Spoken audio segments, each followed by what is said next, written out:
Well, I'm glad your day's done. I'm glad you're back home and you're safe and you're ready to start a little fantasy story with me. So we're going to choose fantasy today. I am going to choose the genre.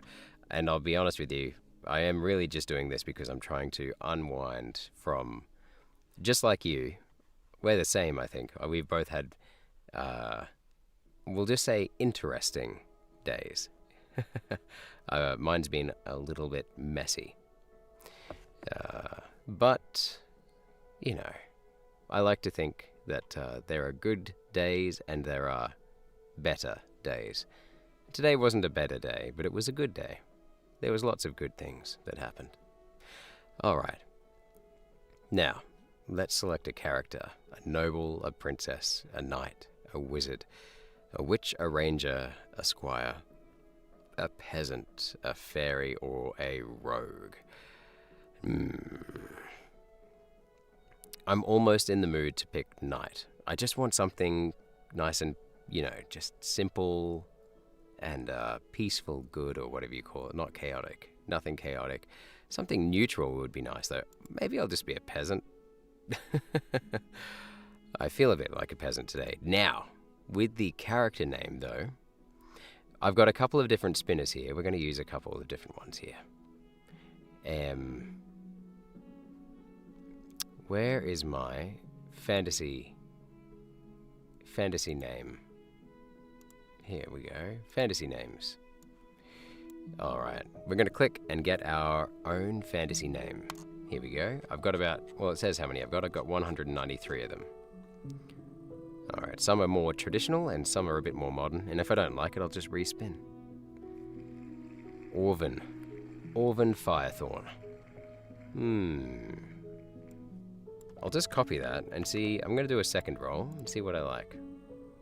Orvin Firethorn, but no more than 2 rolls, I think. Any more than 2 spins, I think is excessive.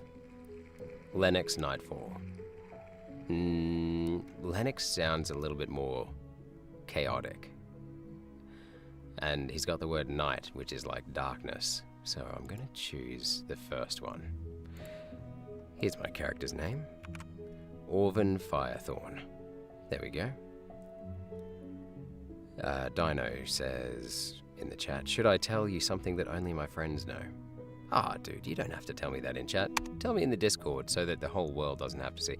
Because otherwise, people that aren't your friends might see it. I'm not asking you to spill all your secrets on the internet, mate. Wait until you're in your late 30s like me, and then you can do it. I'm not trying to say I don't want to hear about what you have to say. Yeah, only in the Discord. Yeah, I'll look at it off screen. Okay? But once again, don't tell me anything that you don't want known by the whole world, because I basically am a stranger. Keep that in mind. Stranger danger, mate. Don't tell me anything, that you don't want no one in your family or your friends to hear. But I won't tell people, like on the stream, if that's what you mean. Anyway. Well, here we are. So, while I'm waiting for any messages to come through from you, we're just going to have a nice relaxed storytelling session tonight. We're going to be taking our time. Oh, you're not dumb to do here. You know what? Yeah, I know you're not dumb, mate. I know you're not dumb. That much is very, very clear to me. Alright, so the whole screen. Let's see. I'm just going to quickly move my webcam up here. There we go. And I'll just lock that up there. And my chat, I'm just going to move up here. Let's get that out of the way. There we go. There are our nice little friends sitting up the top. Now we can read the story. Oh, that was to test my patience of knowing something. You're all about the tests, aren't you? I used to be like that when I was young, always testing people. Well, mate, you've got nothing to prove to me. And, I'm not looking to impress anyone, and I'm not in a rush to do anything today. All I'm here to do is to read this story with you. All right, and we can decide what we want to do. I was thinking today, by the way, that it is a game. It is a game. Storytelling is a game, really. It's just a game where you get to choose a lot more than other games, except for it's kind of like a sandbox game, isn't it? Just like Minecraft. That was just to test my patience of knowing something. Yeah. Okay. Cool. Let's get started. Okay. Just gonna have a little drink of water. Read on ahead if you want to. I'm using my my coffee cup. I don't know what you can see in the webcam there. I'm using my coffee cup to drink from instead of my actual water bottle today. I've just filled it up with water, which is nice. It keeps it nice and cold. Alrighty. So, you are Orvan Firethorn, a peasant living in a small village in the kingdom of Larian. You have a pitchfork and nothing else. You dream of getting out of your village and having an adventure. You go to your fields and begin working. You look up and see you work your patch of land. Sweat rolling down your back as you thrust the pitchfork into the soil. The sun beats down mercilessly, but the rhythmic motion of turning earth soothes you. Your mind drifts as your body moves, the repetitive work, a familiar companion in your daily routine. You glance up from your work and spot something unusual in the distance. Dust rising from the main road leading into town. Riders? Your heartbeat quickens.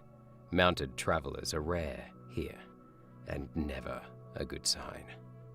Your neighbors haven't noticed yet, but as you watch, you see the dark shapes of what must be men on horseback, moving purposefully toward the village.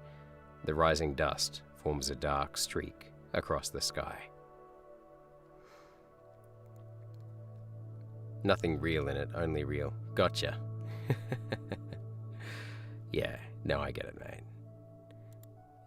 Yeah. No worries, man. Now, so it looks to me like we're gonna have to do something here. We have to decide to stay in the field and mind our own business and hope for the best, hope they don't come your way. Or we can run towards the men who are coming towards the village, or we can run away. Or we can, I don't know, do something else. Maybe try the magic spell that we tried to learn last week. I wonder, what could we do? What do you want to do with this? What do you want to do? Because I am tempted just to make this character do what I would do at the moment. Let's just make it, real. Which at the moment is, let's see.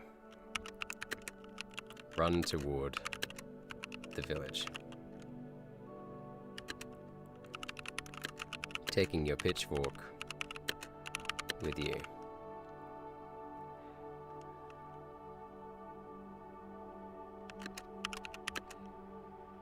You must find your family. Let's see. Loading. It's a little bit slower than it was last night. You sprint across the field, pitchfork clutched tightly in your hands, the wooden handle rough against your palm. The path you're following leads to the village's northern gate, where you'd entered this morning. Your breath comes in short gasps as you run, the familiar ache in your legs ignored. Sweat drips into your eyes and you wipe it away with your free hand. As you round the last bend, you see the village gates standing open. Normally, they're closed during the day. A crowd has already gathered around the central square. Through gaps between bodies, you glimpse men in unfamiliar livery, dismounting from their horses. They move with an efficiency that speaks of training and purpose. What are you saying, Dino? Why is no one here? Well, I don't know. Maybe they just got sick of waiting. Or maybe they don't want to do the fantasy thing. Maybe they don't want to do the writing thing. That's okay. That's alright. I'm just enjoying myself really tonight. I never really expect to be streaming to anyone. I'm just kind of having a good time. And if anyone shows up, then I'm always happy to have a chat and you join in and do something together and hang out. That's all good. I really just I like story writing and I like reading stories as well. So this is an easy way to get a story written because I'm not doing much of the work. It's not the best stories in the world, but it's definitely, it's enough to get me by and it's something to read.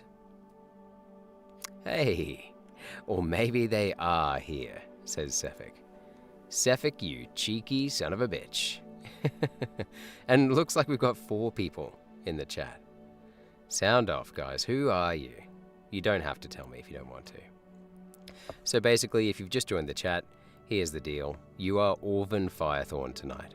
You're a peasant living in a small village in the kingdom of Larian, and it turns out, while you're a peasant, by the way. Yeah, like I said that, didn't I?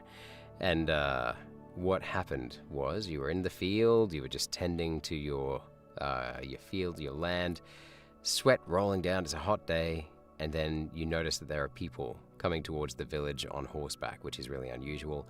I decided that we run toward the village, taking our pitchfork with us to find our family. And as we get there, we notice that they are gathered in the central square. Your fellow villagers are gathered in the square. And the men are dismounting from their horses, and they're wearing unfamiliar livery, and livery just means like your official army clothing or a sign of your mark in society. And it says they move with an efficiency that speaks of training and purpose. So, what do? Do we sneak around the crowd and try and find our family? Do we want to get up high so we can see for a better view, get a better view and find our family, or do we want to wait and watch the men and see what they do so that we can report back to our family later if they're not there? Sefik answered the question of the day. Did you? When did you answer the question of the day? Oh, you answered the... I see what you mean. Pardon me. So Sefik saying that he would be the bad guy. I'm not sure. I'm not sure if that makes him the bad guy. Maybe he's the good guy who is just hiding, just like we're about to do. I'm gonna say, climb up somewhere high, keeping your pitchfork with you. You want a better view of what is going on, and also to find your family.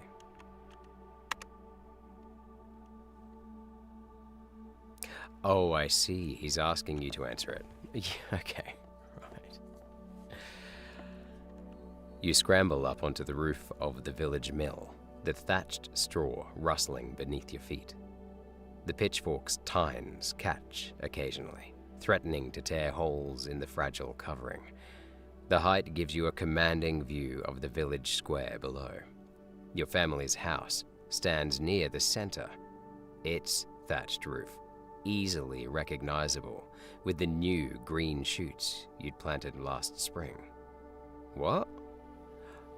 As in you've thatched your roof like that? Anyway, the scene below is controlled chaos. The armed men have formed a ring around the square, keeping the villagers penned in. A tall figure, wearing a dark cloak, stands before the crowd, gesturing as he speaks. A second figure kneels on the ground beside him, hands bound. Let's just continue. Oh, you are asking him to answer it. Okay, let's find out. Okay, here we go. Your wife and children aren't immediately visible, but you can see many villagers pressing toward the back of the crowd. Your stomach twists as you realize the kneeling figure must be old Eric, the miller who taught you the trade before he retired. The man in the dark cloak, he speaks with a commanding presence that freezes the crowd. You catch snatches of his words floating up to you in the wind. Tax arrears, crowns due, failed to report. He gestures sharply, and two of his men move forward, dragging a struggling figure into view. Your breath catches as you recognize your brother-in-law, Thomas. He'd been helping your sister's family after her husband's death last winter. Oh God. What are we gonna do? I think that I'm kind of an impulsive character. I am what happened?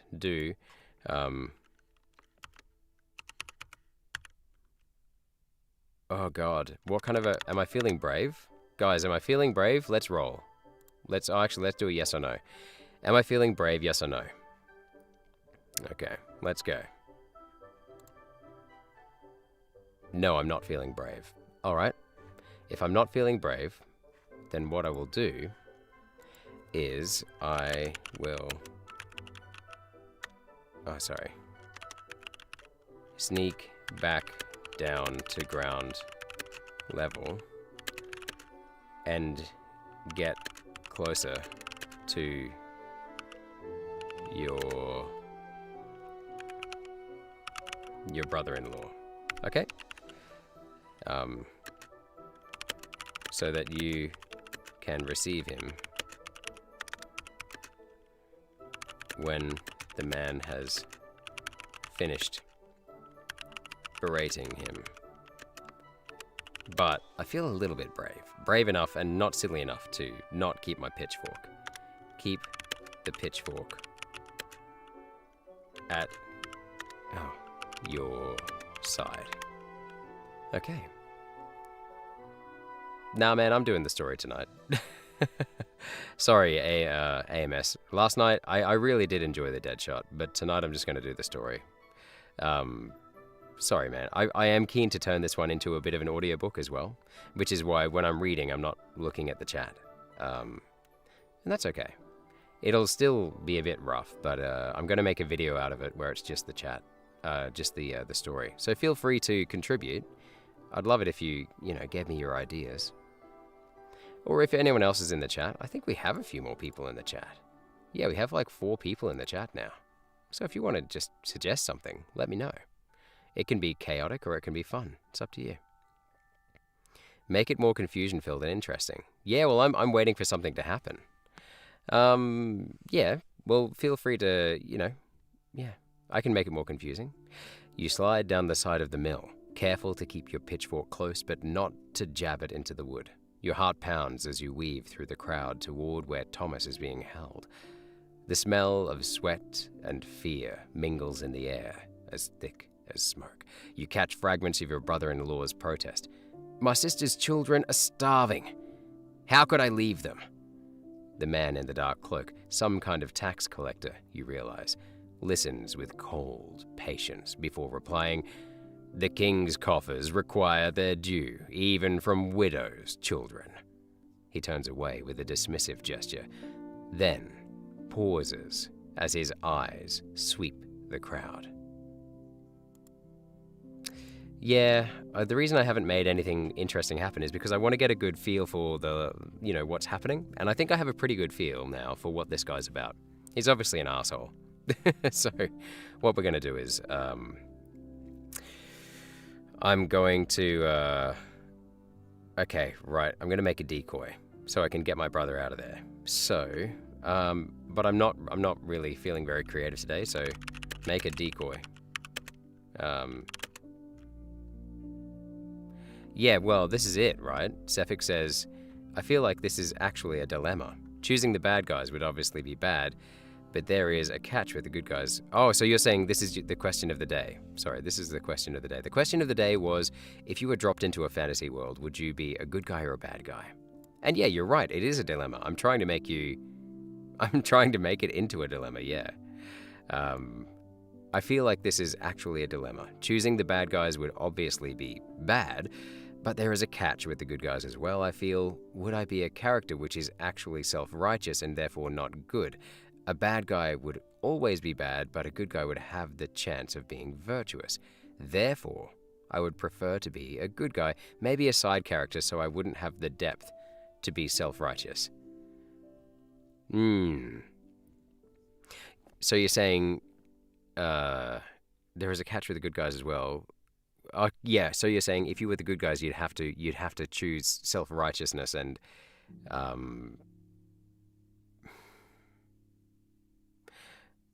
a good guy would have the chance of being virtuous. Yes. So you want to be... I get the sense from you, Sefik, that what you're saying is that you want to be a side character because then you can choose to do good things and be virtuous, but you don't have the pressure of being a quote-unquote good guy. Is that right? And you don't want to be a bad guy, but at the same time, a side character is kind of like someone who lives on the side of doing what they need to do a little bit more. So is that kind of... am I reading that right? And AMS, you say you choose bad guy because he has the backstories. That's why you choose bad guy. Kind of like Darth Vader's backstory. So you have a tragic backstory, right? Bad guys have the whole story on them. It's not that they want to be bad. They're cooked up like that by unwanted idiots. Aha! What you're talking about is a specific type of bad guy, just like Darth Vader, called... I think they're called an anti-hero.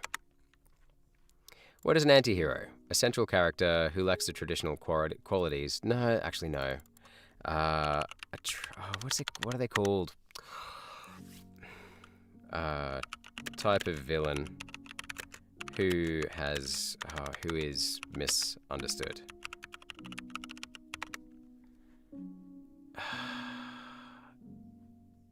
What's the archetype?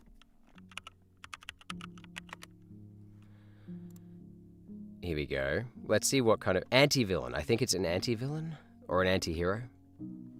Anti-villains operate from a more justifiable perspective. Their motivations often sympathetic, if not downright condoned by audiences. Take Killmonger, for example. The classic comic book villain made his big screen debut in Black Panther with actor Michael B. Jordan easily winning over viewers and nudging them toward the anti-villain's radical regime. Jordan plays Killmonger with unbeatable charisma that makes it seem reasonable when other characters in the film follow him. Yeah, and I think the Joker is kind of I think the reason that the Joker's there as well somewhere is because you can kind of sympathize at least with where they started. Not with where they've ended up, but you can sympathize with their backstory. Yeah. And AMS says, all Jurassic Park villain dinosaurs are so sad in their backstory. Oh, well, dude, I mean, the dinosaurs are very sad because they didn't ask for this. They've been placed on this earth against their will, you know, brought back from death. And a story isn't a story without a villain as well, AMS says. I think, yeah, that's an interesting point of view because every story that I've seen a couple of movies that have successfully made it so that no one is really the villain, or there's no like impressively bad person. There's like, for example, like Monkey King. If you've seen Monkey King on Netflix, I mean, even the bad guy, the dragon, the Dragon King from under the water, he's pathetic. He's not evil. He's just pathetic.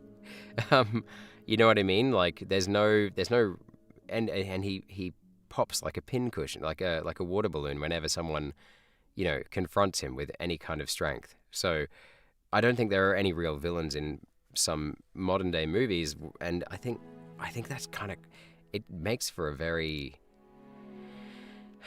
even if it's a representative villain, like it's a symbolic villain, not a real person, there needs to be something to fight against, or something to be the problem, you know? I'm not going to use the word villain, but like there has to be something that is causing conflict in the main character and stopping them from their goals. Like, that's a classic story, right? Stories that don't do that have to do it really well. And if they don't, then they just fail as a story. And I think we've seen a lot of those lately. If you're going to talk about Star Wars, Star Wars Acolyte last year was pretty interesting because it was trying to, I think, kind of vilify the Jedi, or at least make them a bit tragic and a bit so flawed that they almost came across as the villains. If not downright came across as the villains in some cases. I mean, obviously the big bad was a Jedi by the end, spoiler. But the bad guy was so sympathetic that by the end of it, you were kind of going, oh, maybe he's the protagonist for season 2. And it looks like there's not going to be a season 2. And I think that's because they couldn't deal with the bad guy thing. And for the record, Sefik, I agree with you. I think I'd be a side character. That's why I chose Peasant today. So see how I can just sneak around? I don't have to be the hero. Right, make a decoy. With the, and remove your, I'll remove Thomas. I'll just call him Thomas. From the situation. Yeah, okay, let's just do that. Okay. Oh, and you say you only stand, AMS says you only stand with this type of bad guy. Oh, like the type that has a backstory and is sympathetic, not the addiction type. Oh, not the type that's been, like, possessed by something like addiction or like an evil spirit. Yeah, understood. I get what you're saying. You really hate the addiction type so much. Yeah, I mean, the reason that you can't, it's easier to make a villain that is the addiction type, as you call it, would be because, yeah, they're harder to sympathize with. Apart from the fact that you go, gee, it's really bad luck that they were possessed by this addiction or this spirit or this tragic interest. But apart from that, after that, all their actions are very easy to fight against. You have a clear enemy because it's not really them that you're fighting, it's the addiction. It's really two-dimensional. I can see where you're coming from. Sometimes it's just nice to have a nice villain that doesn't need much complexity, and that's when I would recommend the addiction type. Right, let's continue. Let's just read that last bit again. The man in the dark cloak, some kind of tax collector you realize, listens with cold patience before replying. The king's coffers require their due even from widows' children. He turns away with a dismissive gesture, then pauses as his eyes sweep the crowd. You push your way forward, pitchfork lowered and casual. The crowd presses against you, but you maintain your course. The tax collector's men are focused on the crowd rather than individual villagers, standard intimidation tactics. Thomas catches your eye, recognition flashing across his face as you approach. The taxman's men took our winter grain last week, you say loudly, close enough to Thomas that your words carry just to him. His posture stiffens with unspoken understanding. The pitchforks, tines, press gently against his back as you move in tandem with the shifting crowd. The collector is now engaged in a heated discussion with your village's mayor, whose nervous sweating stands out even at this distance. I'm just going to continue now. What's my choice? Are you talking about the question of the day? Good or bad? Yeah, I wish I'd added a third option. I didn't add a third option on purpose because I wanted to force myself to choose if someone else chose. So, damn you, Dino. I didn't really want to choose, but I would choose good. But the dilemma is, if you're choosing like the good archetype, I'm going to then split it down and do similar to what Sefik did, and I'm going to say that I'd be more of a grey character, or it's a bit of a cop-out, right? You want to be considered good because no one thinks that they're the bad guy. That's the real trick to this question. If you put yourself on the good side and then did bad things in that fantasy, you are a bad guy, right? Or are you? Are you defined by what you call yourself? or are you defined by your actions? Sefik said that he wants to be a side character, and therefore he doesn't have to engage with virtuous behavior if he doesn't want to, or at least that's what I implied. And correct me if I'm wrong, Sefik. But if you are going to be that kind of character, then it leaves this little loophole for doing things that might be little white lies, or for the sake of convenience, or getting what you need, or perceive to need or want. And you might call it for the greater good, but I mean, as we know, with many great villainous archetypes, and as you said, AMS, you might become the bad guy through many little evils committed one by one for a good cause, right? Famous examples of this are, like, once again, I'm just going to lean on Star Wars because I'm really tired and I'm not really thinking straight. But you've got your Darth Vaders, right? He's trying to save Padme. He's trying to save his mum. He's trying to come to terms with the loss that he's experienced in his life. And he's trying to subvert the organization that he's a part of, the Jedi. As well as that, and then he obviously becomes Darth Vader because someone utilizes that, and that's Palpatine. You've also got Luthen in Andor Season 1 and 2, and Luthen is quite openly doing evil things, and he's aware of it, but he's doing it for the greater good. And by the end of Series 2, without spoiling it too much, he kind of knows that even the allies, the Alliance, the Rebel Alliance, hate him or are scared of him, and they think he's unpredictable and he could kill them at any time, and he could if he thought that it was for the greater good. And doesn't that make him evil? And it's no surprise when I read somewhere that they based him on a real life person who you might be surprised by. They based him on Stalin, or at least Stalin's tactics to enhance the pace of rebellion, inciting violence and kind of maneuvering political situations to the point where something had to break. And so, yeah, it didn't surprise me at all. And people generally think of Stalin as evil, but that's because he lived to become the dictator. Luthen doesn't live to become the dictator, so is he evil or not? Anyway. So yeah, I would choose good, but at the same time I would choose to be good but not the main character. Long story short. So let's see what you're saying. AMS says, good guys let out favorite for saving things elsewhere, but a bad one is ready to destroy anything to save one that has been on his side. The good, quote unquote. Yeah, that's right. So bad, maybe the difference, this is why it gets so tricky, right? And this is why people, as they get older or more experienced with books and stories, tend to want a more complex villain. They want to know the backstory, and it shows maturity, AMS, that you want to know a little bit more about your villains instead of just knowing that they're the bad guy. And you say, even if a toy and any random stuff that was like giving the hope of bad is ready to save it at all costs, yeah? The Fragment song goes hard, and I haven't heard the Fragment song. I'll have to look it up after the stream. I'll have to look it up later. Yeah, you're right. Yeah. My top recommendation would be, if you find yourself just continuously sympathizing and empathizing with the villains, with the backstories, just be careful because it's quite addictive. And then you end up, in real life, people will start saying that, it's hard to go back from, like, it's good to understand the nuance and the shades of gray in a character, but it is also, you just got to be careful not to condone their bad behavior. And I think that's the defining line. And I think I'm coming at that from a moral standpoint. Like, I have my own moral bias, right, on what's good and what's bad. But you've just got to understand that, like, yeah, there are certain lines you can't cross, no matter how good your intentions were. And so you've just got to remember that they are villains, like in the story.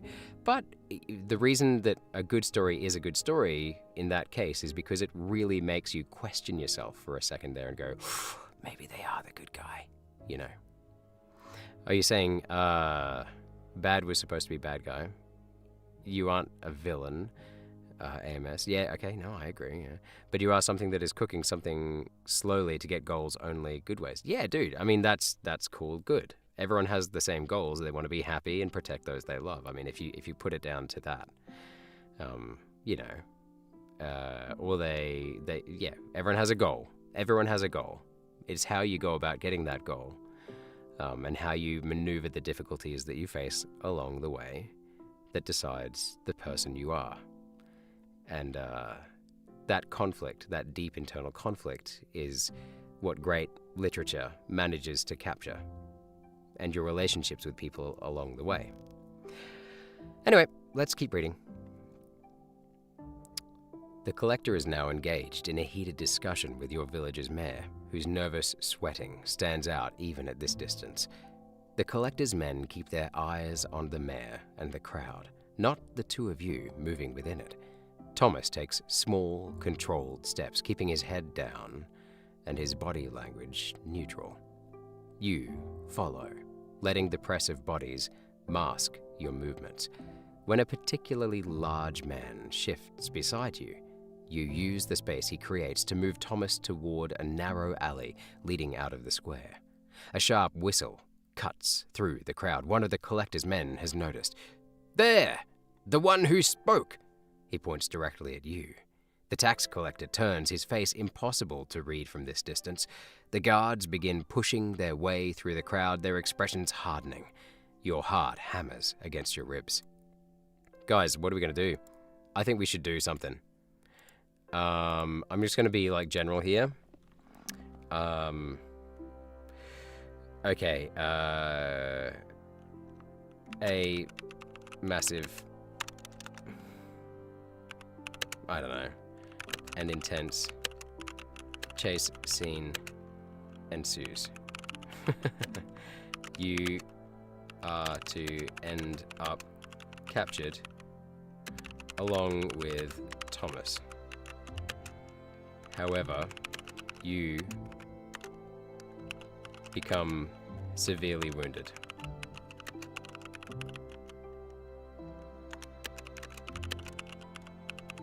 Let's go. Let's see what they come up with. I'm keen. I'm so keen. All right. Actually, I might even just see. Have I got like a...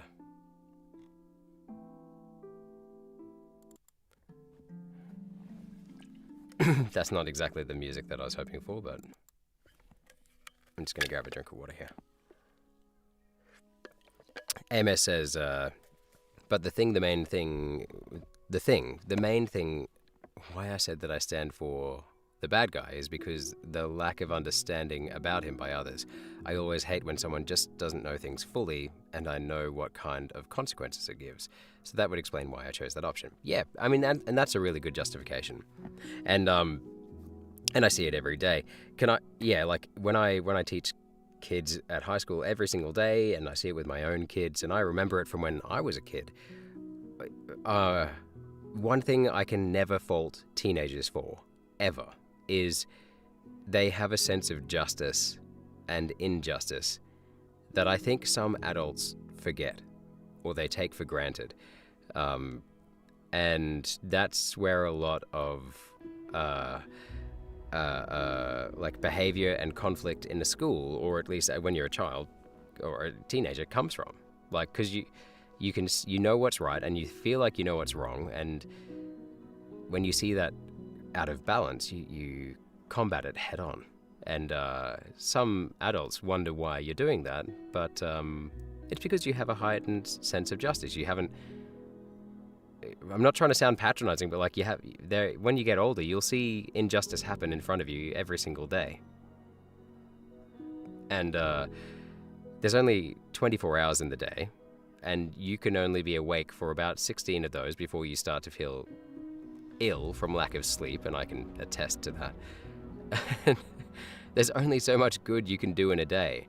You can do a hell of a lot of good, but some injustice turns out to be just part of everyday life. And yeah, you've just got to figure out which one you're going to attack and which one you're going to leave until tomorrow and prioritize that. And when you're a kid, though, like when I was a kid, I wouldn't accept that. I'd be like, no, we must solve this right now. You know, that kid's being bullied today, I'm going to solve that today. Or like, I want that money today to get that thing that I need, so I'm going to get that money today. And like, it would just really, a heightened sense of justice and urgency. Yeah. And I get, man, like, and when people don't understand the motives behind someone's behavior, it must be really frustrating if you're the one watching, or if you're the one that they don't understand, of course. Dude, that's why there's like bands like My Chemical Romance and Good Charlotte and Blink-182. They all talk about, and the Sex Pistols and everyone, like every generation, there's always a poet or a bard or a songwriter that talks about how misunderstood people feel when they're younger. Like that's just how it is. Anyway, all right, here we go. A massive, okay. Your heart hammers against your ribs. The tax collector's men surge forward with frightening speed. The crowd parts before them like wheat before a scythe. You don't wait to see if they'll get weapons drawn. They don't need them. Their sheer bulk and coordination will be enough to overwhelm you and Thomas. You shove your brother-in-law toward the alley's mouth. Run! You snarl at him, raising your pitchfork as a crude barrier. The lead guard's baton smashes into the wooden handle, splinters flying. The impact rattles up your arms, nearly driving you to your knees. But you hold. Your stance widens as you brace against the attack. Behind you, Thomas's footsteps fade into the shadows. Well, they haven't finished. I want to get injured here. Let's see what they can do. AMS is, you've got a lot to say on this, man, of the good and evil thing. I like it.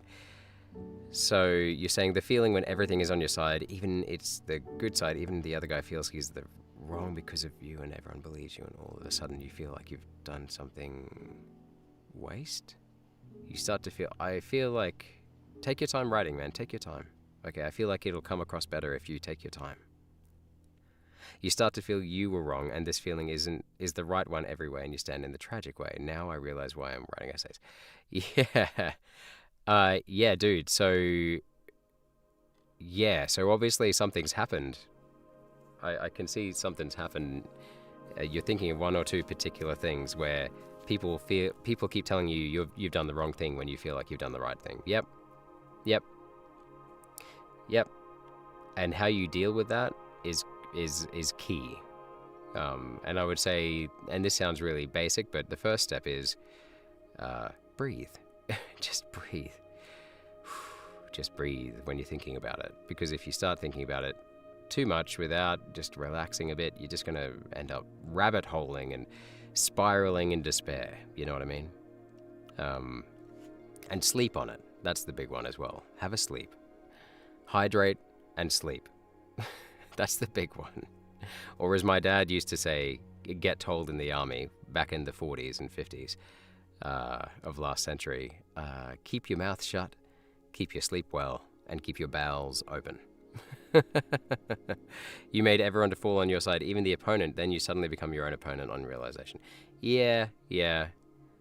But you've just got to remember that at the end of the day, everyone feels like they're the good guy. And if you don't feel like you're the good guy, then you've just got to readjust your perspective. You're not a bad person. Either you've been misunderstood or you've done something that's bad. Most people, when they do bad things, it doesn't turn them into a bad person. It just means that they've done something bad. And you can make it right 99% of the time. But if you haven't done anything wrong, then I guess that's more of a how you see yourself, and that's a self-esteem thing. And there's heaps of resources online for that as well, man. You just got to remember, like, you're not a bad person. You know. Most of the time, people aren't really bad. And there's very few people in history who have been evil, like truly have done bad enough things to be considered really evil. The guards advance, a wall of disciplined violence. Their leader, young but hardened, smirks as he sees you wielding a farm tool. Drop it, peasant, he says, voice casual. The others spread out, cutting off escape routes. Their practiced movement suggests they've done this before. The The crowd watches in tense silence. You tighten your grip on the battered pitchfork. The handle groans under the strain. The lead guard doesn't even bother raising his baton again. He simply steps forward and drives a boot into your stomach. Pain explodes through your midsection as you double over, the air punched from your lungs. Okay, cool. No, we're not going to do anything. Let's say, oof.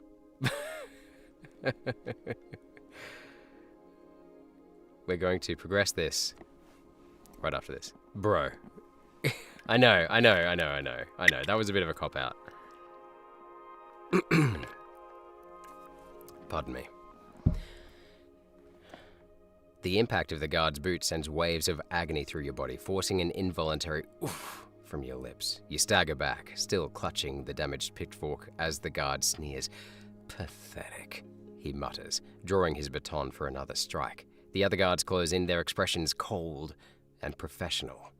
Your vision swims from the blow, but through the pain, you spot a gap in their formation. The tax collector's voice rings out from the square. "Leave the tool. Bring him to me." The guard pauses, clearly disappointed at not being allowed to continue the beatdown. Okay. You get dragged off.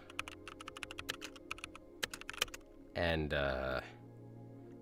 we begin the next paragraph back in the Citadel. Let's just get it along.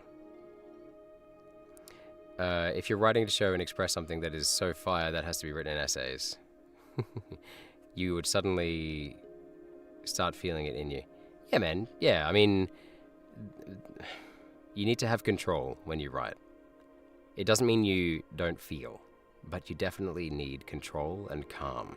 Otherwise, it just comes out as madness. And it comes out as a rant, and people are less likely to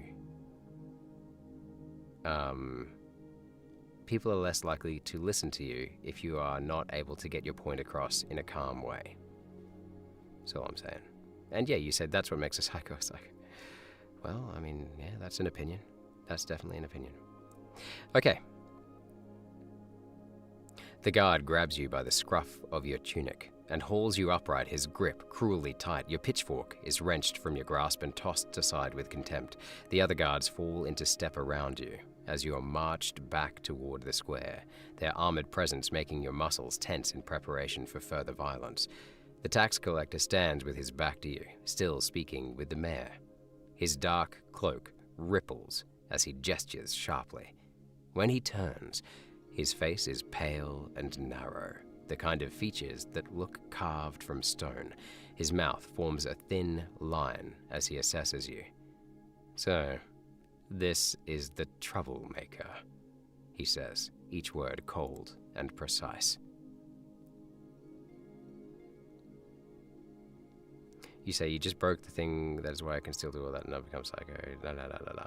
So basically you're saying that you can remain calm in tough situations. Good on you, man. Alright, you're gonna go charge. No worries, man. I'll talk to you in a bit. I'll be here for a little while. Probably another hour or so. I'm just gonna progress this story. It's dragging a bit. "The mayor here tells me you speak out of turn." His eyes narrow as he steps closer, the smell of leather and metal wafting from him. "That makes you, what, 30? 40?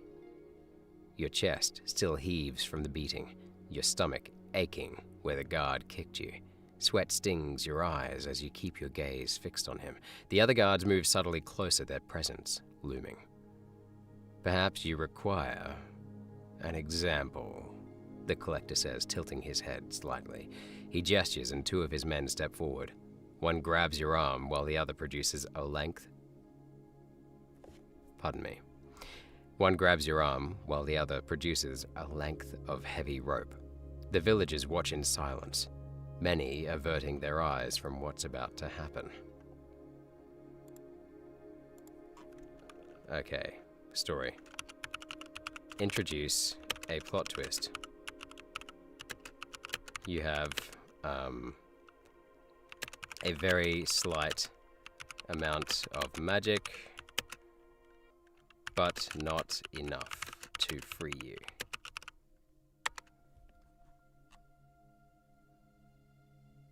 Let's get into the fantasy vibe. Fantasy means magic, but I don't want the peasant to be OP. We can't have power creep. Not in my story. I hate it. Pardon me. Alright. Oh, the AI is having to think about that one. Your slight magical ability manifests as a tingling in your fingertips. Gee, that's terrible writing. Your slight magical ability manifests as a tingling in your fingertips, just enough to sense the faint magical aura of the rope as they loop it around your wrists. The rough fibers abrade your skin as they tighten the knot, but you notice something. This is ordinary rope, not enchanted with any binding magic. That means it can be cut.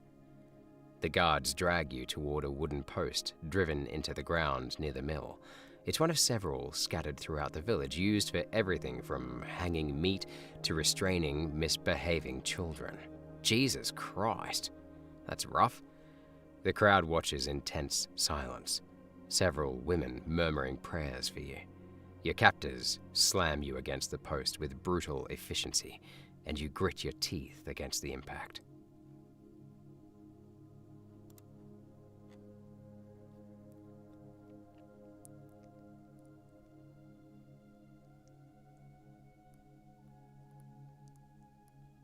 Let's see what happens next. I think we did have more than 2 people in the chat for a while there. That was pretty good.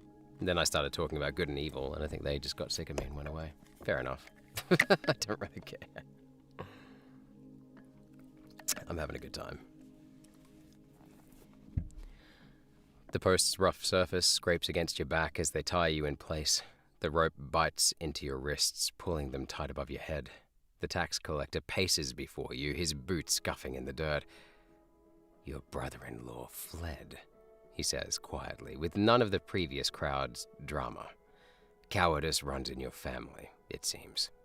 He pauses, examining your face for reaction.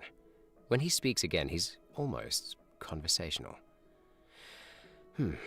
Tell me, Orvan, how does it feel to know you're doomed? Tell me, Orvan, how does it feel to know you've doomed others for your pride? You focus on keeping your face neutral, though you can't help the muscle twitch in your jaw. The collector's lips curl slightly. Cephik might have been my other browser too, don't know. Oh, right. So we didn't have 4 people. Okay. Oh, well.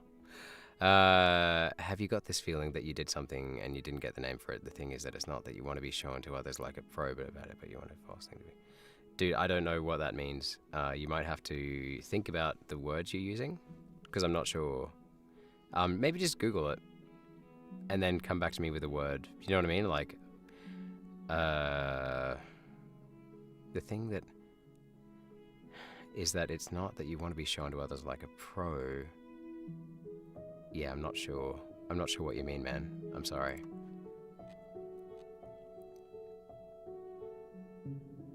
You did a thing.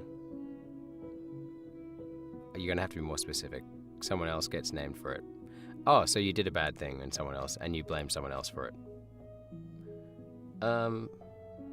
Yeah. Yeah, everyone.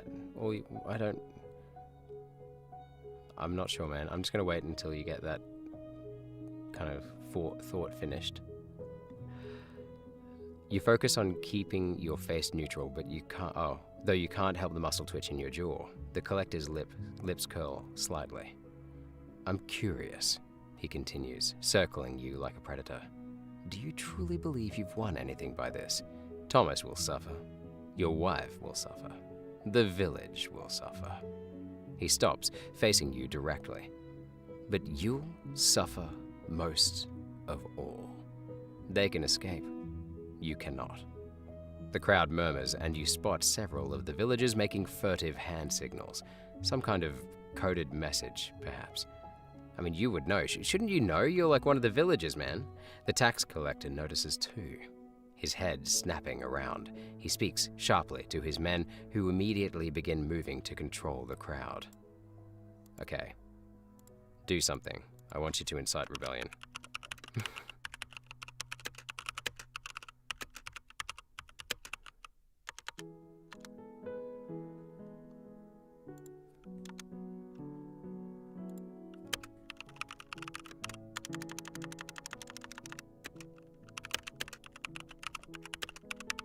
I feel like I have to say in a creative way. So incite rebellion with your magic in a creative way. I feel like I have to say creative, otherwise this AI is just like, you incite magic, you incite rebellion.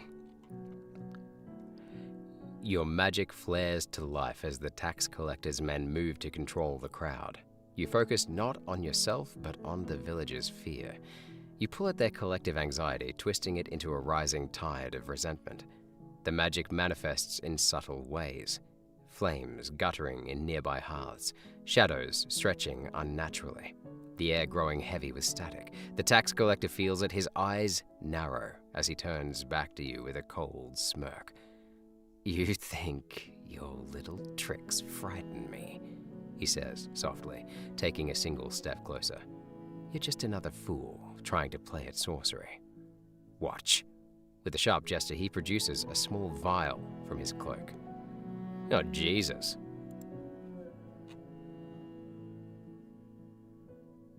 AMS, you did a thing. Someone else gets named for it. All you want is the truth, not fame. Good thing. Oh, you don't want false info. Oh, you did a good thing, but someone else gets the fame for it. Okay. You don't like when lies or misunderstandings float around because of my realization on Gen Alphas. Okay.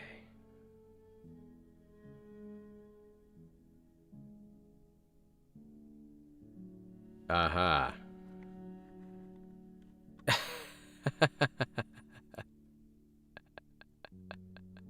So I won't get caught, please.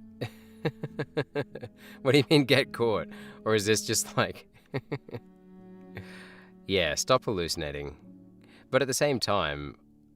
Oh wait, unless you're talking about, yeah. Are you saying this is the prompt I need to use? Yeah, I might use it actually. That's a good prompt actually. You recognize the colorless liquid inside immediately. Nightshade distillate. One of the deadliest known poisons. He uncorks it slowly, watching your reaction. I could end you right now, he murmurs. Drip this into your mouth and watch the paralysis spread. It would be quick, for a few minutes. Your magic surges again, this time directed at the vial itself. A crack appears in the glass as the liquid inside bubbles slightly. The tax collector's smile widens as he notices. Ah, you do have some talent. He gestures to one of his men. Take his gag out.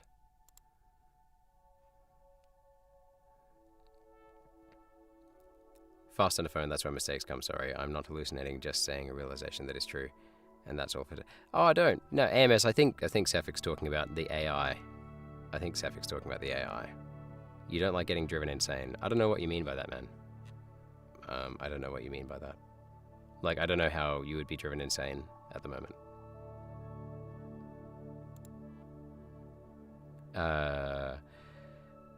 The guard steps forward, pulling a cloth from your mouth with rough fingers. The material leaves behind a salty residue and a bitter taste of sweat and fear. The tax collector raises the vial between you, holding it at eye level. I could kill you right now, he repeats. Oh, come on, man, he's just... This is so stupid. I'm sick of this monologue, and we need to get this to the next day or something. Or he tilts the vial, letting a single drop fall to the ground. It hisses as it eats through the dirt. I could spare you, in exchange for cooperation. You don't respond immediately, focusing on keeping your breathing even. The vial crackles again as your magic reacts against it. I have questions about certain people in the village, the tax collector continues, circling you slowly. Nah, I'm done.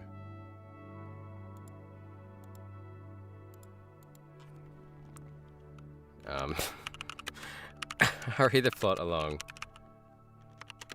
By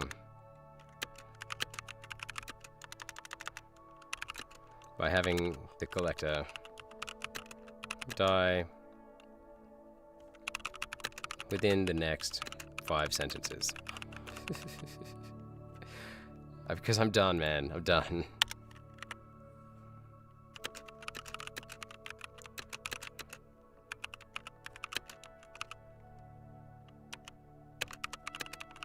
The spy abducts you and absconds.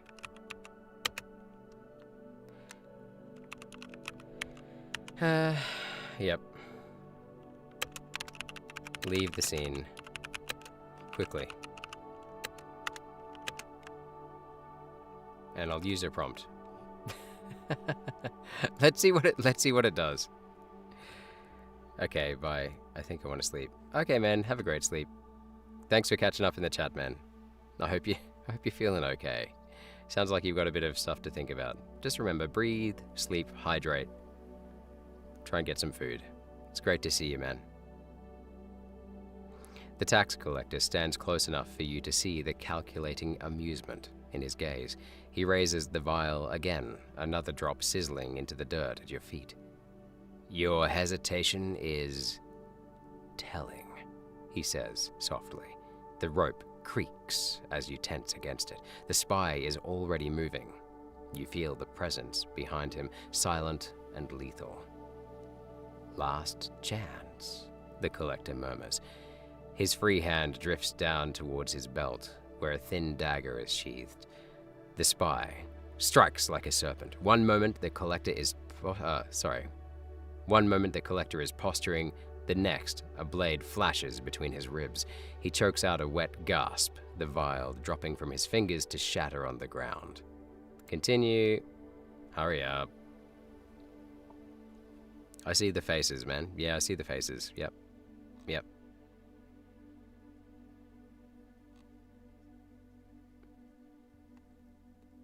The poison disperses in a sickly fog as he crumples forward. His men react immediately, drawing weapons and turning to find the source.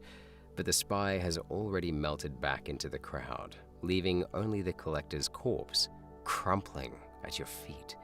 Blood pools in the dust, spreading like ink across parchment. The guards' shouts of alarm are drowned by the panicked crowd surging away from the square. Your rescuer, an older woman with iron-gray hair and work-worn hands, emerges from the chaos.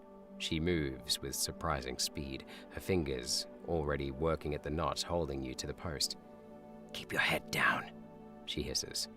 The rope loosens. All right. Story. Skip to the next. Skip to 1 week later. I'm done with this. 1 week later.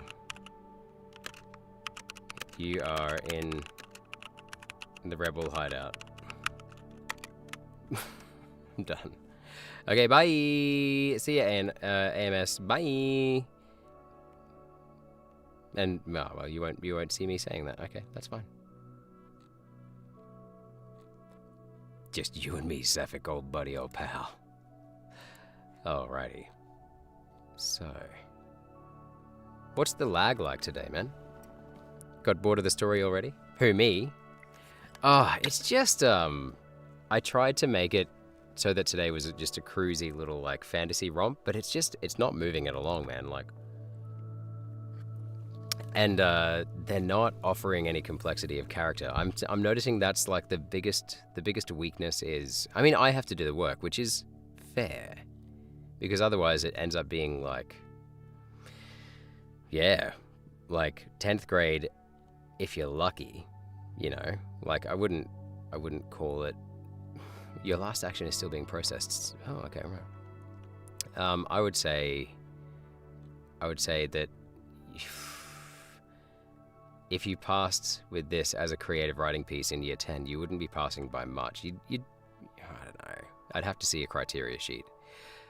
Oh, right, a couple of seconds lag. That's pretty good. That's pretty good. Could be a lot worse, hey? All right. Okay, Oh, it's still working on it. Wow, we're just going to start reading. You wake up in a dimly lit underground chamber, your head still groggy from the rough travel. The spy who rescued you is nowhere to be seen, but a basin of clean water and a simple meal await on a nearby table. Wait, this is supposed to be a week later. Anyway, the room smells of old stone and pine smoke. Old stone. It's a creative way to say it. Through a narrow window, set high in the wall, you can see it's evening. Your wrists still hurt from the rope, and your body aches from the beating. You're in a small cell, but the door is open, and no one is guarding it.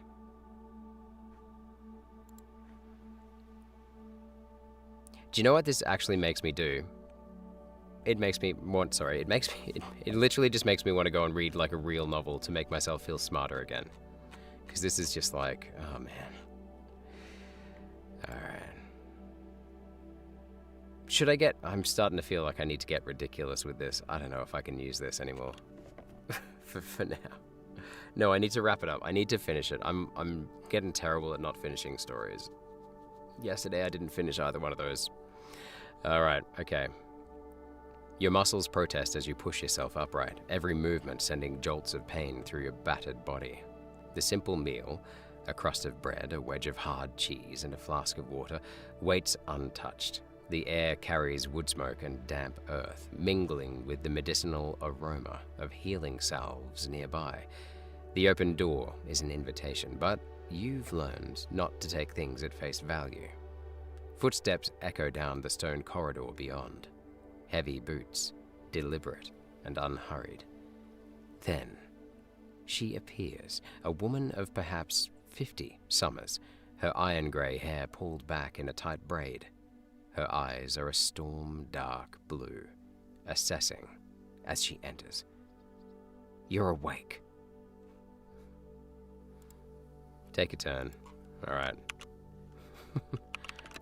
I'm just going to say wrap this chapter up. Old stone, human writer jobs are not gone yet. Yeah, dude, yeah. I was being nice, like, yeah, that's a creative way to say it. But, like, it is evocative. Don't get me wrong. Like, if you say stuff like that, it's an exercise you can do. You can mix together, like, two unlikely things, and you can create new meaning. Like, it's, you know, but you are literally, and it's kind of ironic, you are bashing rocks together when you do that. You're kind of hoping for the best. And you get these really weird things come out of it, you know, like, I don't know, her boots look so tasty, you know, like, and things like that. And you're like, how can you have tasty looking boots? You know, like, I guess they're like your favorite food color or something, you know, like, but there's a reason we use like well-worn metaphors and similes and stuff. Anyway. All right.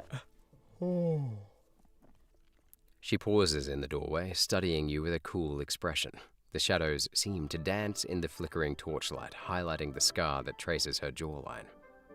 The question is, Orvan Firethorn, what do you intend to do now? Her words are soft, yet carry an edge of steel. You've brought trouble to our doorstep. The collectors will be hunting for you now, and for anyone who helped you. She moves closer, her presence heavy with authority.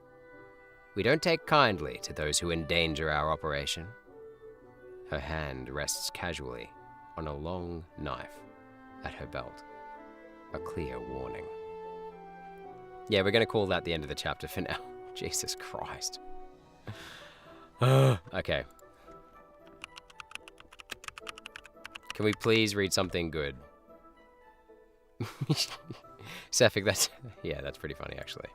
Human jobs are not gone yet. Yeah, bloody right. Okay, right. We could read something. Feels like a writer team consisting of a demented grandma creating the plot and a 4th grade child equipped with the thesaurus doing the writing. The theme is chosen from a top 10 list. Yeah. Yeah. Mm-hmm. I mean, what is the theme? What is the theme? Rebellion, resilience, willpower, will to fight. I don't know. Underdog. Everything from the list. Yeah, man. It's just it's everything from the top 10 list. Yep. Nice. Okay. Quick question. Have you got? But you might have forgotten it halfway there. She like got halfway through the list and then she's like, uh, the themes we're focusing on today are resilience, rebellion, an underdog, rebellion, an underdog. Don't forget resilience. And you're like, yep, okay, right, okay, lady. Okay, what could we read that's actually good? Have you got any recommendations for me? In English, obviously. Don't try and make me read in Finnish, it's not going to work.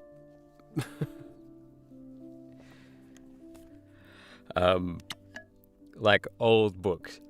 Oh. Old books. Although some of them are quite modern. Otherwise, I'm just going to... Oh, actually, what? Wait a minute. Do they have the trial? They probably don't. It's probably not out of copyright yet. I don't think so, anyway. Let's find out. No. Oh, yeah, it is! Dude. They do have the trial. This is where you read it? Okay. Oh, 474. So how many pages are we talking here?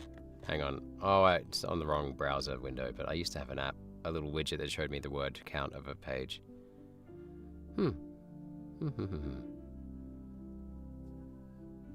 It's quite big.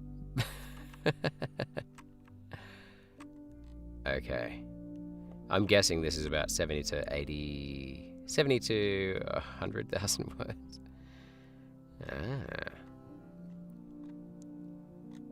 Alright, this is turning into a reading of the trial. Oh wait, no, you haven't read Camus, have you? You haven't read Camus.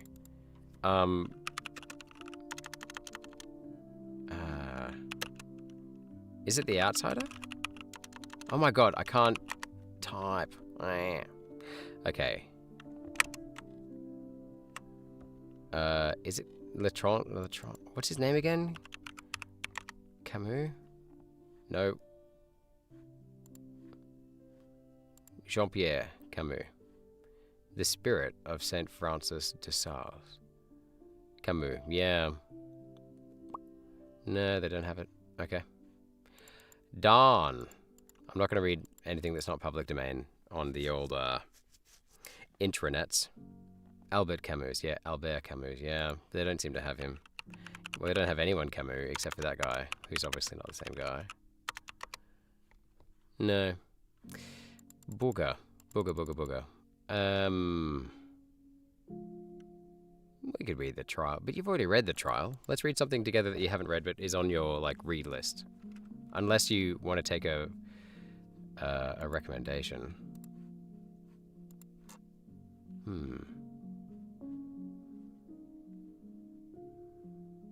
See, the problem with the old history books is they're fun, but they are old, so, like... Yeah, they were much more chronology-based than, like, source usefulness and reliability kind of based. You've been planning to read some Greek or Roman stuff. Sweet. Okay. Ancient? But I guess they're long. Yeah, they're all long. That's okay. We can just chip away at it over the weeks. We could read the Odyssey, or the History of Herodotus.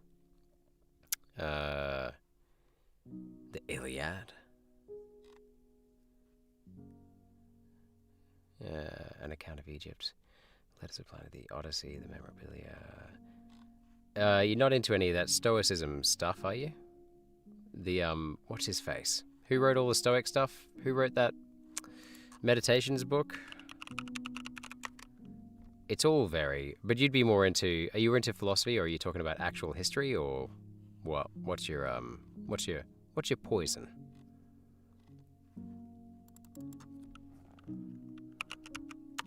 I like Greek.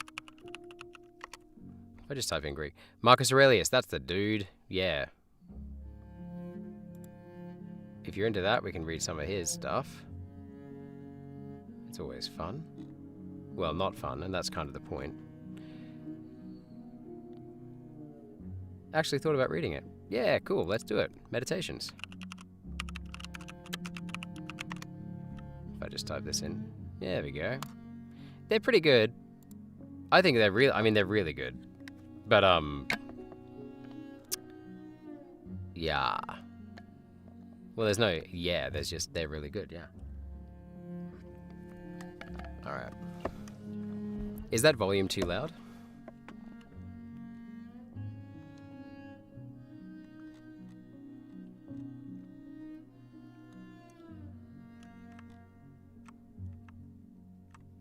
No, it's good? Okay, sweet.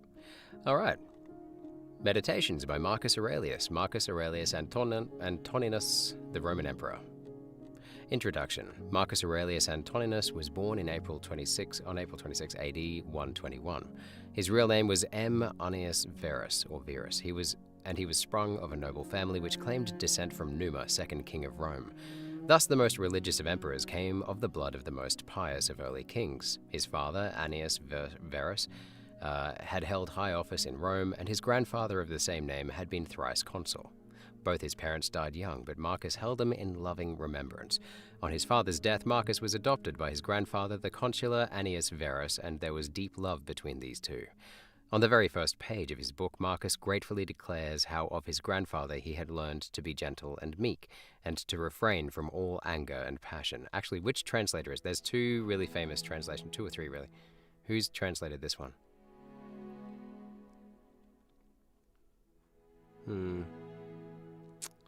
Look, if it's on here, it's probably okay. But some of the translations are a little bit different. Anyway, it doesn't matter. The emperor, Hadrian, divined the fine character of the lad, whom he used to call not Verus, but Verissimus, more truthful than his own name. He advanced Marcus to equestrian rank when 6 years of age, and at the age of 8 made him a member of the ancient Salian or Salian priesthood. The boy's aunt, Annia Galeria Faustina, was married to Antoninus Pius, afterwards emperor. Hence it came about that Antoninus, having no son, adopted Marcus, changing his name to that which he is known by, and betrothed him to his daughter Faustina. His education was conducted with all care. The ablest teachers were engaged for him, and he was trained in the strict doctrine of the Stoic philosophy, which was his great delight. He was taught to dress plainly and to live simply, to avoid all softness and luxury.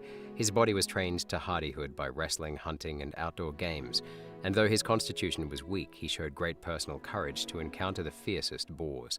At the same time, he was kept from the extravagancies of his day. The great excitement in Rome was the strife of the factions, as they were called in the circus. The racing drivers used to adopt one of 4 colors, red, blue, white, or green, and their partisans showed an eagerness in supporting them which nothing could surpass. Riot and corruption went in the train of the racing chariots, and from all these things Marcus held severely aloof.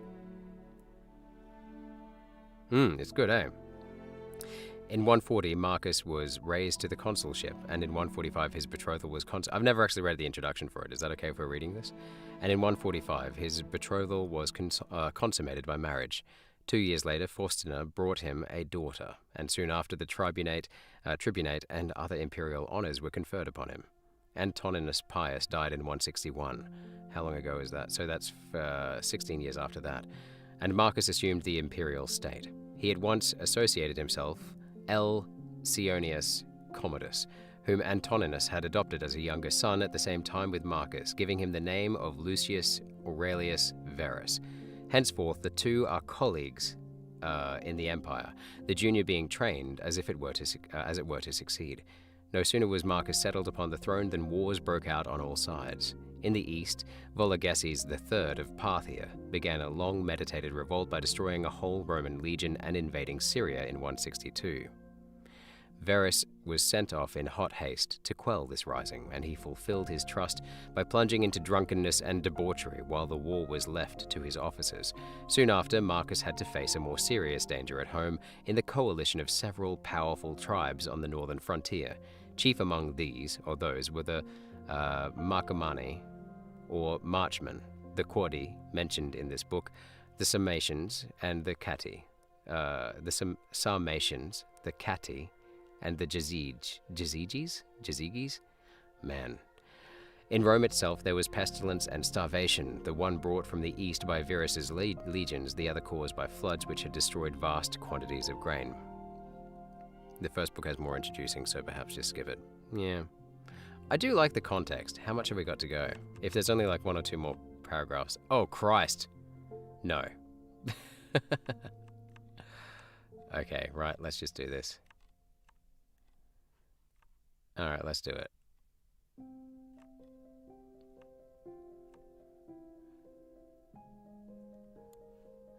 Most peaceful of warriors, a magnificent monarch whose ideal was quiet happiness in home life, bent to obscurity yet born to greatness, the loving father of... It reads like an obituary, doesn't it?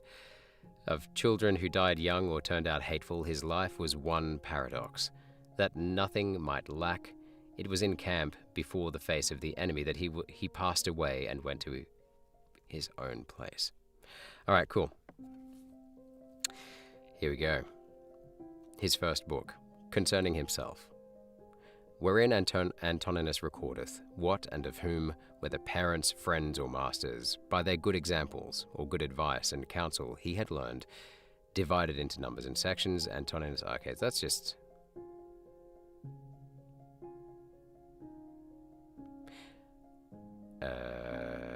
Yeah, let's just go straight to the first book, man.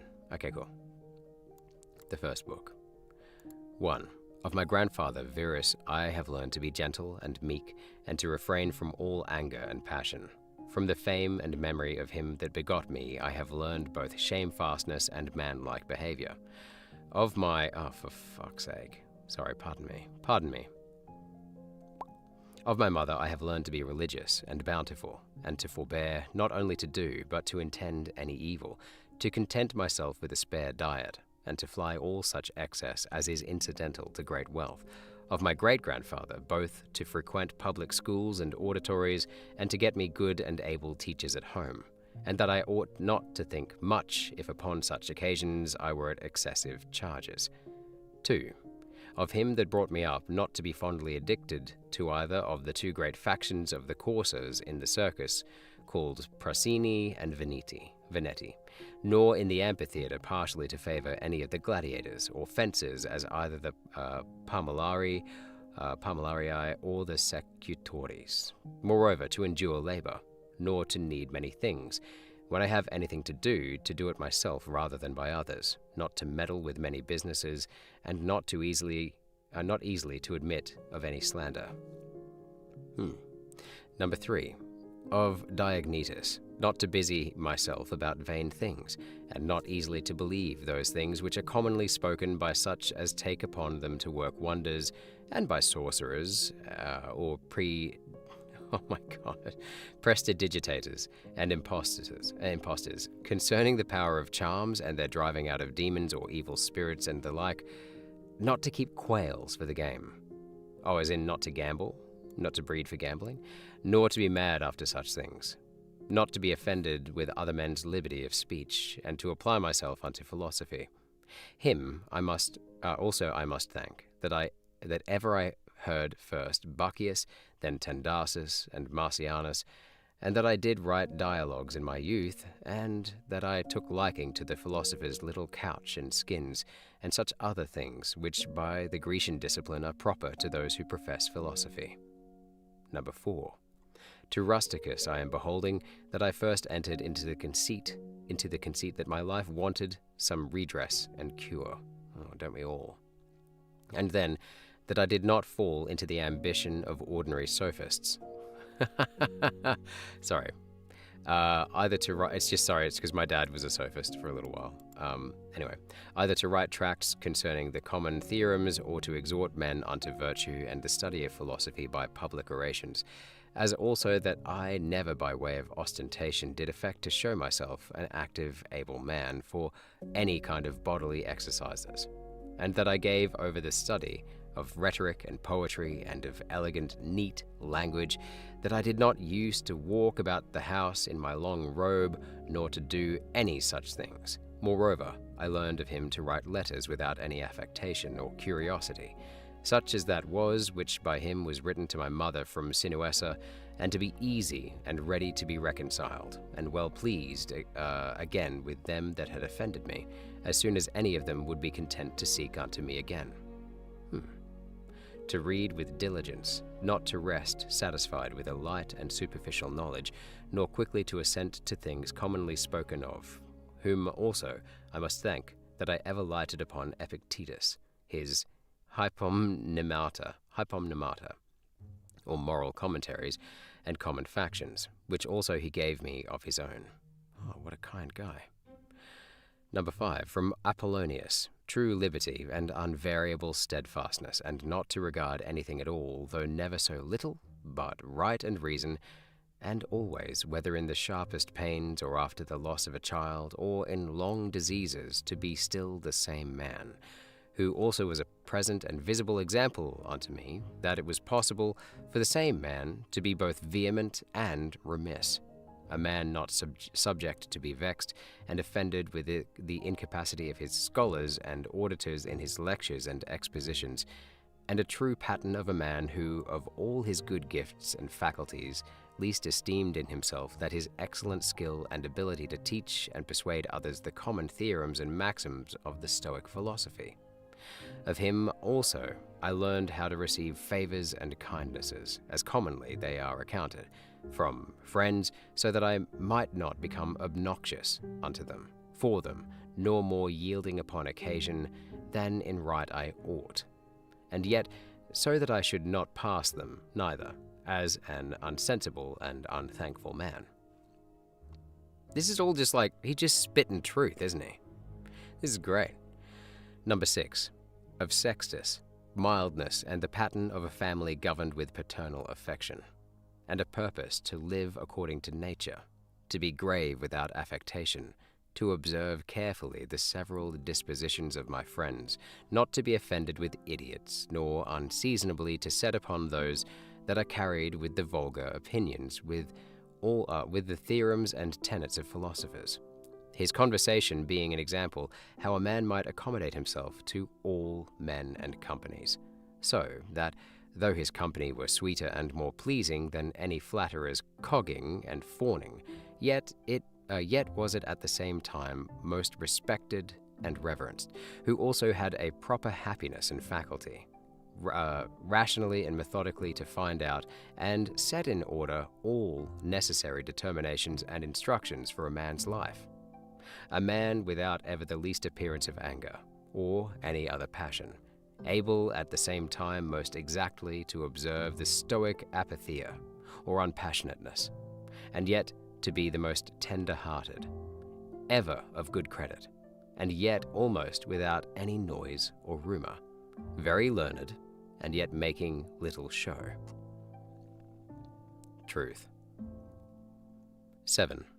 From Alexander the Grammarian, to be unreprovable of myself, and not reproachfully to reprehend any man for a barbarism or a solecism or any false pronunciation, but dexterously by way of answer or testimony or confirmation of the same matter, taking no notice of the word, to utter it as it should have been spoken, or by some other such close and indirect admonition, handsomely and civilly to tell him of it. I'm just going to have to think about that one for a second. To be unreprovable myself, and not reproachfully to reprehend any man for a barbarism, but dexterously by way of answer or testimony or confirmation of the same matter, to utter it as it should have been spoken, or by some other such close and indirect admonition, handsomely and civilly to tell him of it. Tell people when they're wrong. Don't be what? Do unreprovable. So basically, don't ever say that you're never wrong. Admit that you are wrong when you're wrong. And be dexterous, as in be tactful when you tell people that they are wrong, and do it handsomely and civilly. Beautiful. Number 8, of Fronto, to how much envy and fraud and hypocrisy the state of a tyrannous king is subject unto, and how they who are commonly called, i.e. nobly born, are in some sort incapable or void of natural affection. Wow. He has opinions. Number 9. Of Alexander the Platonic. Interesting. Not often, nor without great necessity to say, or to write to any man in a letter, I am not at leisure, nor in this manner still to put off those duties which we owe to our friends and acquaintances, to everyone in his kind, under pretense of urgent affairs. So basically, always look relaxed, but never put off your duties. Wow. Just gonna have a little drink. What are we up to? Number 11. No, number 10. What do you think so far, man? Am I reading too quickly? I'll be honest with you, I have read the first 3 books before a long time ago, so it's kind of like, it's all kind of coming back to me. But after that, it's all new stuff for me. I read it for why did I read it? I think I read it for a class once. In university. Number 10. Of Catullus, not to condemn any friend's expostulation, though unjust, but to strive to reduce him to his former disposition, freely and heartily to speak well of all my masters upon any occasion, as it is reported of Domitius and Athenodotus, and to love my children with true affection. Number 11. From my brother Severus, to be kind and loving to all them of my house and family, by whom also I came to the knowledge of Thracia, and Helvidius, and Cato, and Dio, and Brutus. He it was also that did put me in the first conceit and desire of an equal commonwealth, administered by justice and equality, and of a kingdom wherein should be regarded nothing more than the good and welfare of the subjects. Of him also to observe a constant tenor, not interrupted with any other cares and distractions, in the study and esteem of philosophy, to be bountiful and liberal in the largest measure, always to hope the best, and to be confident that my friends love me. In whom I moreover observed open dealings towards those whom he reproved at any time, and that his friends might without all doubt or much observation know what he would or would not, so open and plain was he. Or would not, so open and plain was he. In whom I moreover observed open dealing towards those whom he reproved at any time, and that his friends might without all doubt or much observation know what he would or would not. Okay, so basically he was an open book, and he was very honest with people. Okay, cool, including his friends and people who weren't his friends. Okay, cool. Number 12. Oh wait, not much content in the first book. This is just thanking and giving some advice. Oh, I think there's some advice there. I think there's advice, but yeah, like I get where you're coming from.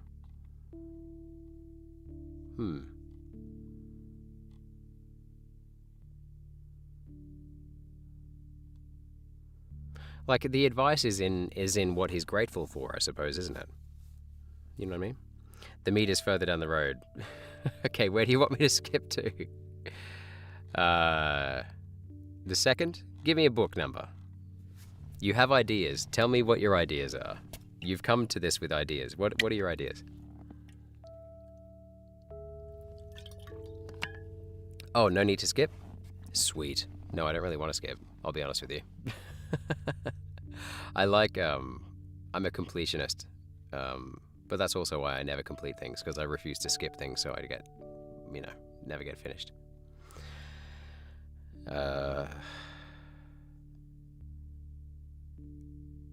Here we go. Number 12. From Claudius Maximus, in all things to endeavor and to have power of myself, and in nothing to be carried about. To be cheerful and courageous in all sudden chances and accidents, as in sicknesses, to love mildness and moderation and gravity, and to do my business whatsoever it be thoroughly and without querulousness. Whatsoever he said, all men believed him that as he spake, so he thought, and whatsoever he did, that he did it with a good intent. His manner was never to wonder at anything, never to be in haste, and yet never slow, nor to be perplexed or dejected, or at any time unseemly, or excessively to laugh, nor to be angry or suspicious, but ever ready to do good, and to forgive, and to speak truth, and all this, as one that seemed rather of himself to have been straight and right than ever to have been rectified or redressed. Neither was there any man that ever thought himself undervalued by him, or that could find in his heart to think himself a better man than he. He would also be very pleasant and gracious. And here we go. This is the big dog. He thinks a lot of his dad. In my father, number 13, in my father, I observed his meekness, his constancy without wavering in those things, which after a due examination and deliberation he had determined. How free from all vanity he carried himself in matter of honor and dignity, as they are esteemed. His laboriousness and assiduity,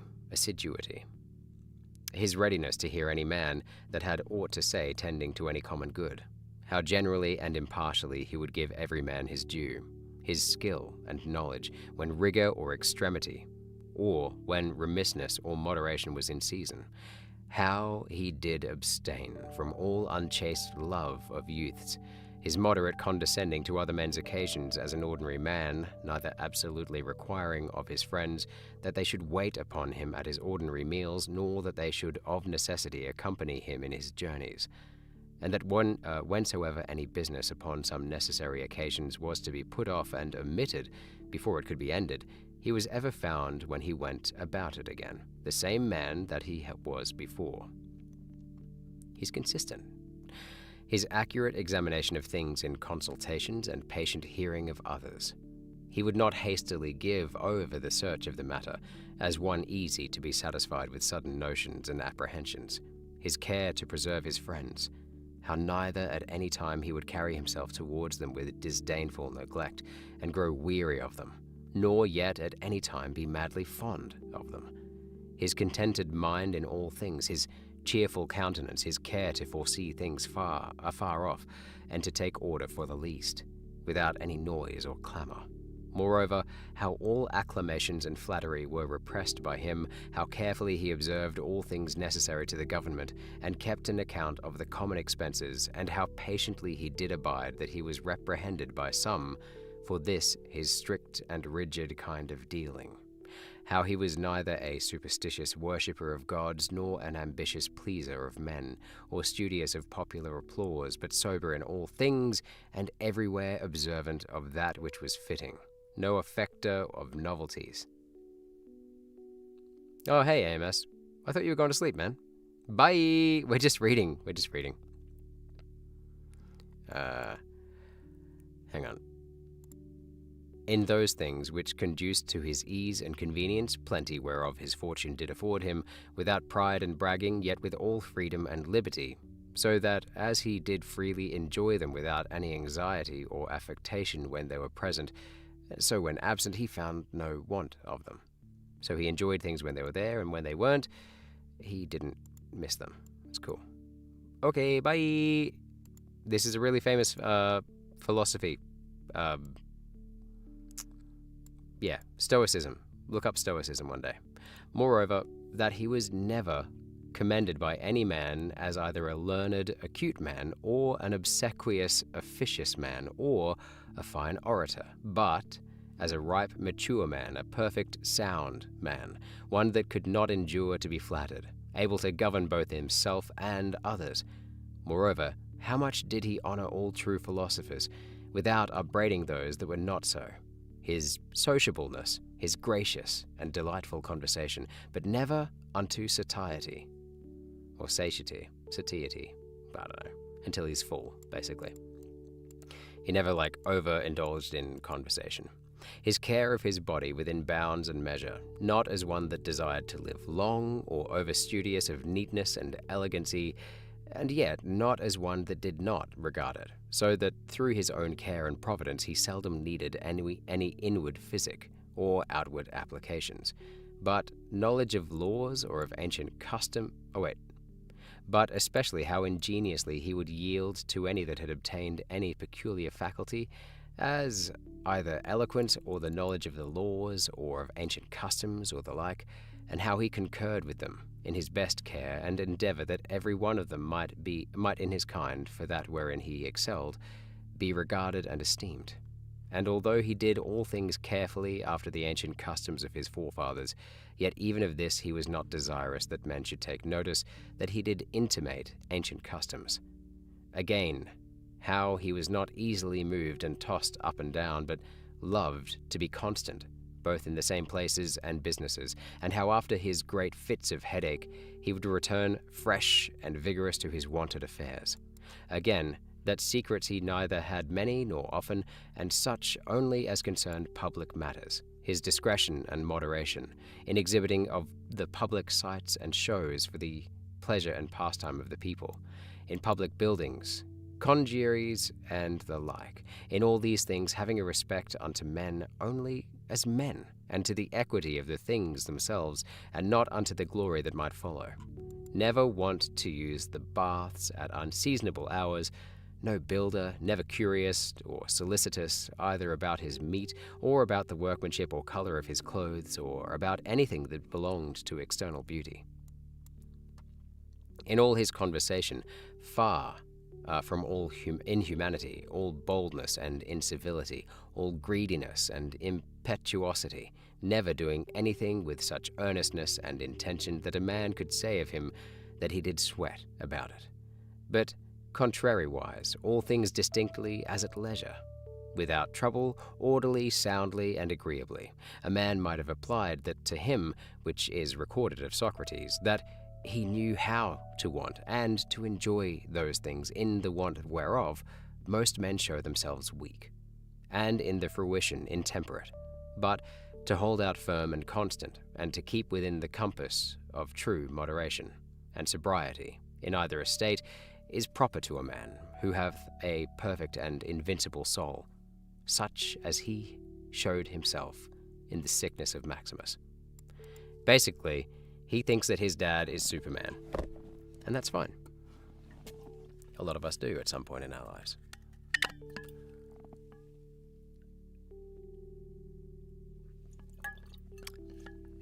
Midnight. Hello, Midnight. How you going, man? We're reading ancient Greek philosophy at the moment. You'd be a good guy. Nice. Why would you be a good guy, man? I mean, I know that sounds like a stupid question, but why would you be a good guy? We actually talked a lot about this before.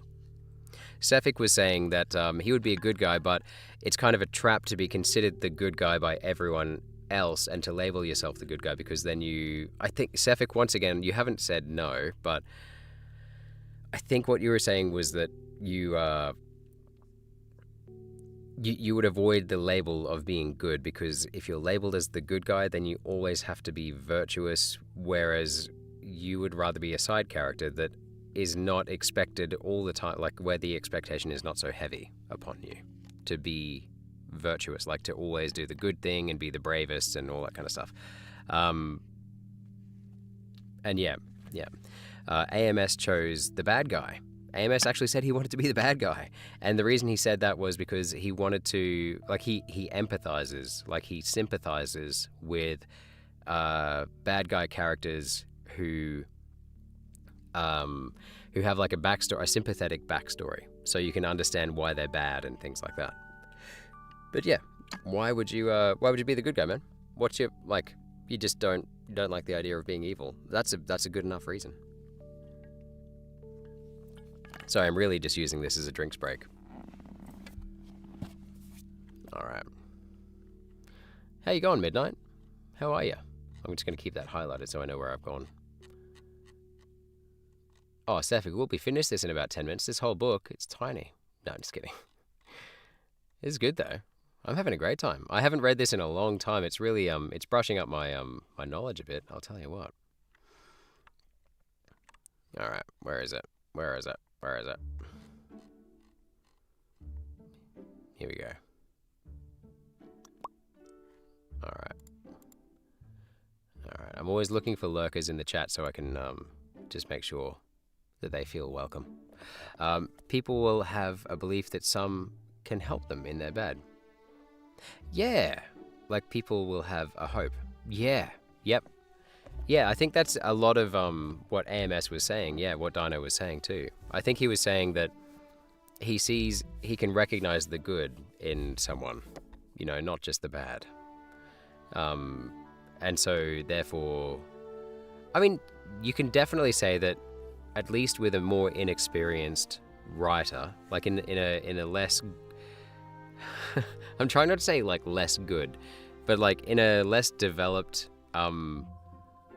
story, the good guy is pretty, like your standard classic good guy is, he's actually pretty boring, isn't he? Like in a way, because you're kind of like, yeah, well, I kind of get it. You're going to be the good guy, so I kind of have an expectation of what I think you should be. I really like stories where it's not that there is no bad guy, but I like it where, if anything, they're kind of all bad people. Because then you can, when two bad people interact with each other, there always ends up being like this net positive, because one of them will always seem better than the other. And sometimes they take turns, but it has to be done effectively. Like they can't just all be wishy-washy and then both end up good. I don't get a kick out of that. There's a really cool movie called I think it's one of my favorite movies of all time. Amadeus is one of my favorite movies, and actually, yeah, Amadeus, my favorite movie. I would say the protagonist is actually the bad guy. F. Murray Abraham, the guy who is the antagonist, is the main guy. He's the guy narrating the film. In India, there are many famous movies where two bad people, with the two bad person concept. Yeah, really? Nice. That's actually really interesting to know. We're talking Bollywood? The only Bollywoods that I've ever seen, Om Shanti Om, that's one, was Shah Rukh Khan, right? And Deepika Padukone. I don't know actually who she is. I can't remember her, but I remember Shah Rukh Khan being in it. But I remember him being in a lot of stuff. And I think I might have seen. Is it Doom? I think I've seen Doom. But I can't remember anything about it. But I've seen Doom.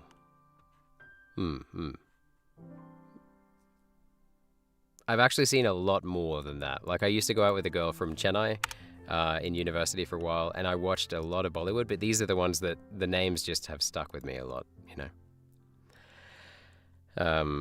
Yeah. But yeah, sorry, so my favorite movie has definitely got a bad guy in it who's, his story is not very complex. It's pretty simple. His perspective is pretty simple, but I like how they do it. So maybe I would be the bad guy. Maybe I am a bad guy. I think this AMS kind of had a real, had a rant before as well in the chat. He was talking a lot about, like, he's obviously got a lot of experience with feeling like a bad person, or kind of trying to come to terms with good and bad, I'll just say it that way. Yeah, and yeah. Oh, but this one, it's called The Place Beyond the Pines. Sorry, Sefik, we'll get back to the book in a sec. I'm very keen to get back to it. This one's pretty cool. The Place Beyond the Pines. I like it because everything you think you know is going on at the start of the movie, I mean, it's kind of linear. Like there is a storyline, like A plus B plus C equals D. You know, like this all happens. I'm not going to tell you any more, but just say like that it kind of doesn't end how you think it's going to end. That's all. It's not. I'm not even going to call it a twist because it's not at the very end. But like things shift gear like halfway through. So. Okay, sorry, Sefik, so you're clarifying why you'd be a good guy but a side character. Hey, hang on. A side character lives a simpler life and thus has less things going on, and then living ethically and virtuously is easier, or something like that. A good main character is usually flawed. Okay, right. Or then they're a crap good guy character, which would also be awful. So you're saying... like a main good guy would be either flawed and so therefore like a damaged character who is like constantly battling themselves, which I would argue side characters do as well, potentially, but yeah, I get where you're coming from, like, because that usually becomes the highlight, doesn't it? Like Anakin Skywalker in the first two Star Wars movies. I know I always use Star Wars, but it's just so easy. It's just so easy. because it was written about around all of these archetypes, right? But yeah, Anakin's got so many flaws that by the end you're kind of like, do you have any good in you? And then that's kind of the crux of it, isn't it? But yeah, he definitely had, yeah, you're right. Then they get caught up in all their weaknesses, don't they? Their flaws. And then, or you're saying, or they're a crap good guy character, which would also be awful. And so you're saying either they're going to be a good guy, the main good guy, and they have all these, like this big flaw, and that sucks because they focus on the flaw, or they have no flaws, and that sucks too. Basically, what I'm sensing, man, is that you want to be a gray Jedi kind of character, like a side character. Have you heard of the gray Jedi thing? I don't know if you're into Star Wars. Grey Jedi. People argue that the Grey Jedi doesn't really exist. I would argue against that, but anyway, whatever. But yeah, the Grey Jedi has two meanings. First, it was used by Jedi and Sith to describe Force users who walked the line between the light and the dark side of the Force without surrendering to the dark side. And second, it described Jedi who distanced themselves from the Jedi High Council who operated outside the structures of the Jedi Code. So like they're usually side characters, but people also define them as people who are a little bit morally grey. And the reason that I like the term is because it's kind of like what you're saying, like a grey character, a person who is a side character who is not considered bad but is not the main good guy. You're right, like they can do as much good as they want. And as they feel they need to, and they are not the focus, so they can just get on with their life. So I'm sensing that this Stoic philosophy is very, very, it's going to be near and dear to you, Sefik. It works. Midnight says there are also crons for good guy. Crons? Cons for the good guys, except from you. If you do something wrong, they will blame you, even if you do many good things to save them. Even if you do something wrong, they will blame you, even if you do many good things to save them. If you did 90% good things, people remember only the bad thing. There are also cons for good guys, except people accept you. Yeah, okay, so like if you are like a side character, for example, are you saying like if you're a side character, sorry, I'm just fiddling around with my coffee mug. Are you saying if there's a good guy around you, then basically they hold you to a really high standard of goodness, and if you do one thing wrong, then all of a sudden you become the bad guy? I'm sensing a similarity between you and AMS's argument, where you're saying, like, there should be more room to negotiate what is good and what is bad. You know what I mean? I think that's cool. I think that's great. Yeah, I would recommend The Place Beyond the Pines. I'd recommend it for you guys. I'd recommend Amadeus as well. Really slow burn, but really good. Amadeus, 1984, I think they filmed it in Czech Republic, in the Czech Republic, or Czechia now, I guess they call it, don't they? Is Czechia the Czech Republic? Is that the same place? Anyway, yeah. Right. I like the Grey Jedi. I like it. A lot of people hate it because they think you just like, you can't decide. You can't decide if you're good or you're bad. But that's different to what you're saying, Safik. I understand you're saying you want to be good, but yeah. So 1984, that would be communist Czechoslovakia, not Czech Republic. Yeah, so you're right. Yeah, okay, that makes sense. The reason that I know that is because of this. There's an anecdote that F. Murray Abraham, the guy that I'm talking about, who plays this guy called Salieri,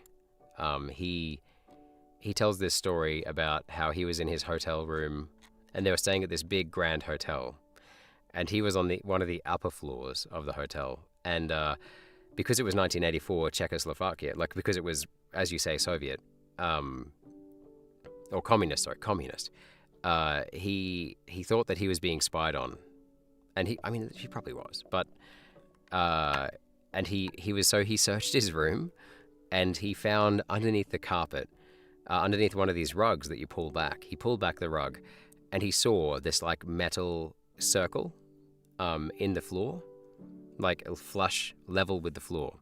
And so what he did was he went and found like a butter knife or something, because it had a couple of screws in it, and he was like, they're not going to spy on me. So he decided that he was going to try and thwart them and outsmart them. So he was going to get get the device, unscrew it, take it out, and then hide it somewhere or throw it away or confront them. I don't know what his deal was, but he's American, so he felt very entitled to do this. If you were from Czechoslovakia, you probably, I don't know how you'd feel about that. But he got the butter knife and he was unscrewing this piece of metal from the floor. And as he was unscrewing it, he didn't notice anything going wrong.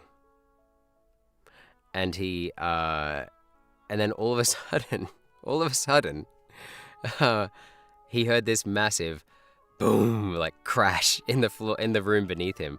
And so he ran downstairs, and what he had been unscrewing was what was fastening the chandelier to the roof, to the ceiling of the room beneath him. And so he thought that he was debugging his room, but really he was just like causing a life or death hazard to the person in the room below him. And he nearly killed the person in the room below him by unscrewing this massive chandelier in their room, and it dropped straight onto the floor. Oh, and I just love that story. I love that story. And I can't stop thinking of it every time I watch the movie now. That's all I think about. Midnight says, do you believe in Illuminati? I've stayed out of that whole thing. I don't know anything about it. I have no opinion on it because I know nothing about it. Remember, kids, you are allowed to say to people you have no opinion. Having no opinion is an opinion, in a way. You're allowed to take that position, and I have no opinion on it. I don't know enough about it. So, and I wouldn't trust, I'll be honest with you, like with a subject like that, I wouldn't trust anyone else. I'd want to go do my own research. But I don't know enough about it. Aside from very random basic history of it, of the concept, and I know what kids tell me at schools, but that I'm going to go away and do my own research if I'm going to look up something like that. So, I take it, Midnight, you have some interest in the subject. Is that right? Who's ready to read some more philosophy? Hooray! I love philosophy. Okay. I will come back to the chat and check what's going on in a second. So basically, we just read about his dad, and man, he loves his dad. All right, which is fine. Number 14. From the gods I received that I had good grandfathers and parents, a good sister, good masters, good domestics, that's servants, loving kinsmen, almost all that I have, and that I never through haste and rashness transgressed against any of them, notwithstanding that my disposition was such as that such a thing, if occasion had been, might very well have been committed by me, but that it was the mercy of the gods to prevent such a concurring of matters and occasions as might make me to incur this blame. That's a long-winded sentence. And that I have never through haste or rashness transgressed against any of them, notwithstanding my... Basically, like, I try not to do bad against my brothers and sisters and family. And if I do any wrong, then, yeah, I mean, you can go and interpret it yourself later. But yeah, anyway, moving on.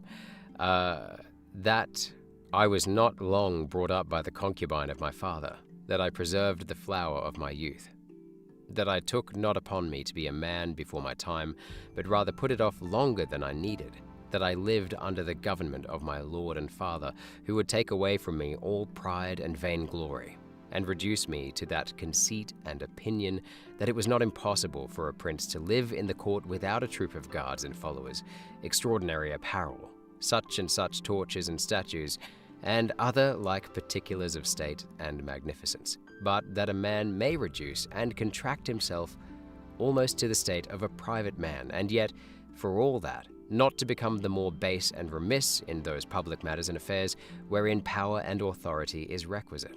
So basically, you can be a prince and not have to live like a spoiled prince.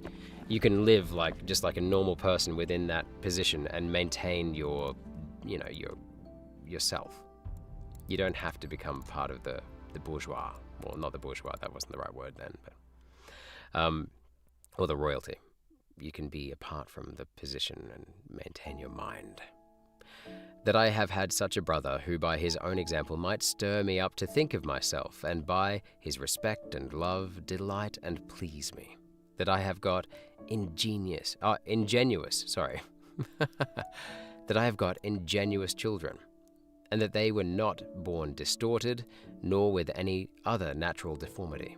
That I was no great proficient in the study of rhetoric and poetry, and of other faculties which perchance I might have dwelt upon, if I had found myself to go on in them with success.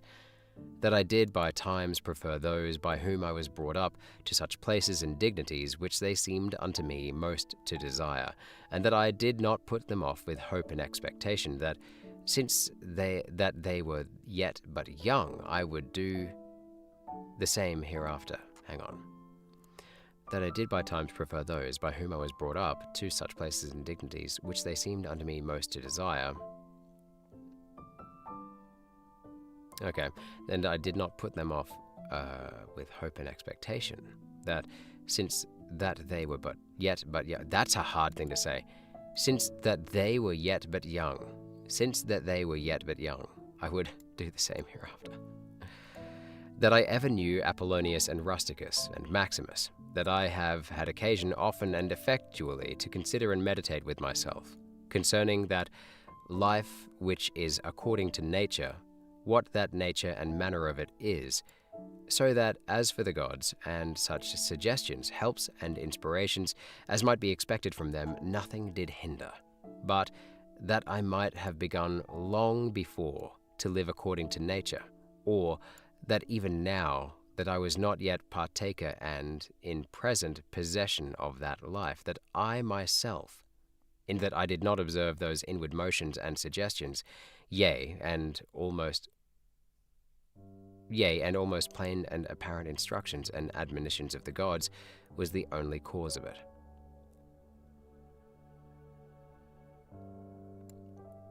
Interesting, because that doesn't seem very religious.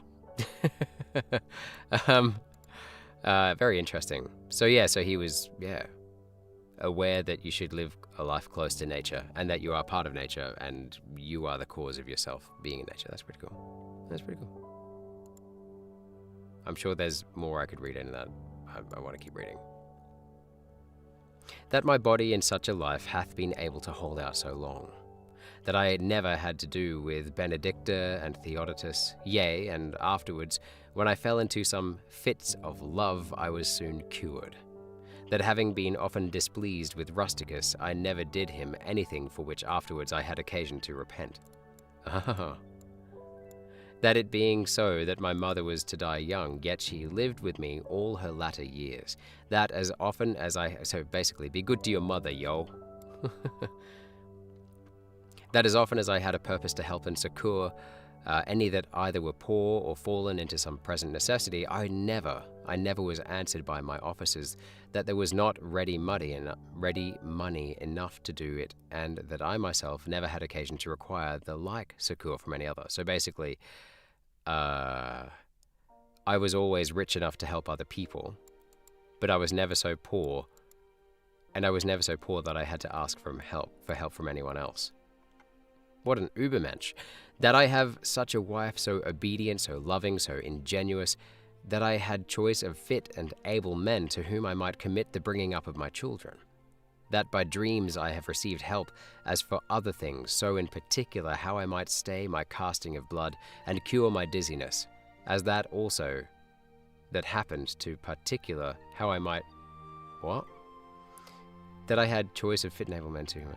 That by dreams I have received help, as for other things, so in particular how I might stay my casting of blood and cure my dizziness, as that also that happened to thee in Cayeta, as unto Chryses when he prayed by the seashore.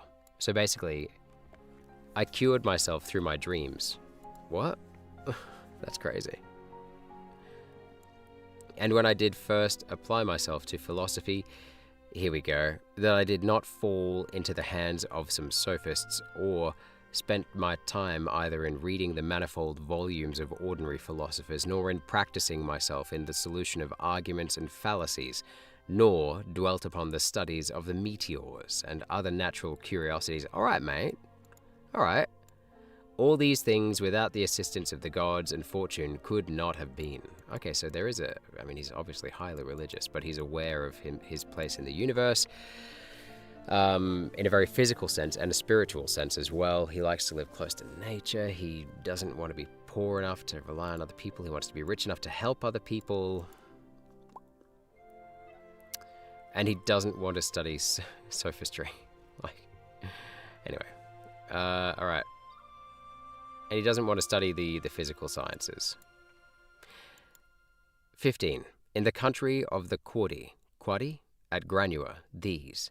Betimes in the morning I say to myself, to this day I shall have to do with an idle curious man, with an unthankful man, a railer, a crafty, false, or an envious man, an unsociable, uncharitable man. Jesus, this is me on a Monday. That's me on a Monday. This transcends all time, doesn't it? This is crazy. All right. All these ill qualities have happened unto them, through ignorance of that which is truly good and truly bad. But I that understand the nature of that which is good, that it is only to be desired, and of that which is bad, that it only is truly odious and shameful, who know moreover that this transgressor, whosoever he be, is my kinsman, not by the same blood and seed, but by participation of the same reason and of the same divine particle. How can I either be hurt by any of those, since it is not in their power to make me incur anything that is truly reproachful? Wow. Wow. I'm going to come across people who are shit. I'm going to come across absolute shitheads. And they're shitheads because, and they have all these bad qualities because they don't know what is truly good and what is truly bad, which we've kind of highlighted in the things that he's thankful for above. He understands what a true good life is, and they don't. But I understand, he says, that the nature of which is good, and I understand that you only should desire what is truly good, and everything that's bad, you should be shamed by it and be ashamed of wanting it. And I know that, therefore, that this guy who's an asshole is still my fellow human being. Even though he's ignorant and he doesn't understand what I understand, he's still my kinsman, my fellow human. Not because he's my brother by birth, or sister by birth, but by participation of the same reason and of the same divine particle. So, like, we all come from the same place. We all come from our mothers, right? We're all human. Yeah, wow. How can I either be hurt by any of those, since it is not in their power to make me incur anything that is truly reproachful? I say to students every single day, you cannot control what other people do or think about you, but you can only control yourself. So just live and let live. I mean, that's basically the ancient Roman way of saying that, isn't it? That's incredible. Spitting truth thousands of years ago. I mean, we probably owe sayings like the one that I say to students. We probably owe it to him, don't we, really? People like him. People like him, at least, anyway. Or angry and ill-affected towards him, who by nature is so near unto me. Yeah, like, we're both the same under this skin and under this experience that we have both lived, and under the, like, my knowledge that I've gained. I'm exactly the same as him. There's something so fucking humble about that, and so wise about that. Damn, no wonder people are stoicists. For we are all born to be fellow workers, as the feet, the hands, and the eyelids, as the rows of the upper and under teeth. For such, therefore, to be in opposition is against nature, and what is it to chafe at, and to be averse from, but to be in opposition? We're all the same under our skin, and we're all working in this thing called life together, right? And so therefore, if we're all in this thing together, it would make no sense to be against each other. Let's overlook our minor differences and get on with the job at hand. Fuck yeah. Fuck yeah. Number 16. Whatsoever I am is either flesh or life or that which we commonly call the mistress and overruling part of man, reason. Away with thy books, suffer not thy mind any more to be distracted and carried to and fro, for it will not be, but as even now ready to die, think little of thy flesh, blood, bones, and a skin. A pretty piece of knit and twisted work consisting of nerves, veins, and arteries. Think no more of it than so. As in, we're just flesh and blood. Don't think you're so fancy. You have to go after book 1. Yeah, man, I'll probably go soon as well. This is so cool, though, isn't it? And as for thy life, it's very affirming. Anyway, yeah. So basically, we're just made of skin and bone and flesh, so just don't think you're anything better. Okay, as for thy life, consider what it is. A wind. Not one constant wind, neither, but every moment of an hour let out and sucked in again. The third is thy ruling part. Okay, so the 3 parts of our body, right? So, flesh or life or reason. So flesh, and here's the life, and then the reason, okay? The third is thy ruling part, and here consider. Thou art an old man. Suffer not that excellent part to be brought in subjection, and to become slavish. So don't suffer becoming old, basically. When you get old, age gracefully, and when you can't age gracefully, your life's over. That's basically what he's saying there. Suffer it not to be drawn up and down with unreasonable and unsociable lusts and motions, as it were with wires and nerves. Suffer it not any more, either to repine at anything now present, or to fear and fly anything to come, which thy destiny hath appointed thee. Holy shit, that's... Yeah, so basically, like... Just because you come old doesn't mean you should run away from your... Anyway, right, let's keep reading. Okay. Number 17. Whatsoever proceeds from the gods immediately that any man will grant totally depends from their divine providence. As for those things that are commonly said to happen by fortune, even those must be conceived to have dependence from nature, or from that first and general connection and concatenation. Oh my god. And, as for those things that are commonly said to happen by fortune, even those must be conceived to have dependence from nature, or from that first and general connection and concatenation of all those things, which more apparently by the divine providences are administered and brought to pass. So basically, even luck is not luck. There's cause for everything. Or as the guy in Jurassic Park says, life will find a way. Everything's possible. Anyway, all things flow from thence. And whatsoever it is, that is both necessary and conducing to the whole, part of which thou art. And whatsoever it is that is requisite and necessary for the preservation of the general, must of necessity for every particular nature be good and behoveful. And as for the whole, it is preserved, as by the perpetual mutation and conversion of the simple elements one into another, so also by the mutation and alteration of things, mixed and compounded. Let these things suffice thee. So be satisfied. Let them be always unto thee, as thy general rules and precepts. Just take these as general rules of life. As for thy thirst after books, away with it with all speed, that thou die not murmuring and complaining, but truly meek and well satisfied, and from thy heart thankful unto the gods. Stop reading, stop checking your Instagram. That's what he's saying. He's saying get off the gram, get off the TikTok, get off the YouTube. Stop reading this book even, because this is a book. Stop reading books. Just live a good, honest life and realize that nothing is luck and that you are part of a bigger whole and that your fellow human needs you. Fuck, I love this guy. I'm going to stop reading for now. Always makes me feel good to read anything from him. So good. Okay. That's so cool, man. Okay, Sefik, thanks so much for joining in, man. And if you have to go, you have to go. Let's see have I got anyone else in the chat? Chat, who's still here? Who is still here?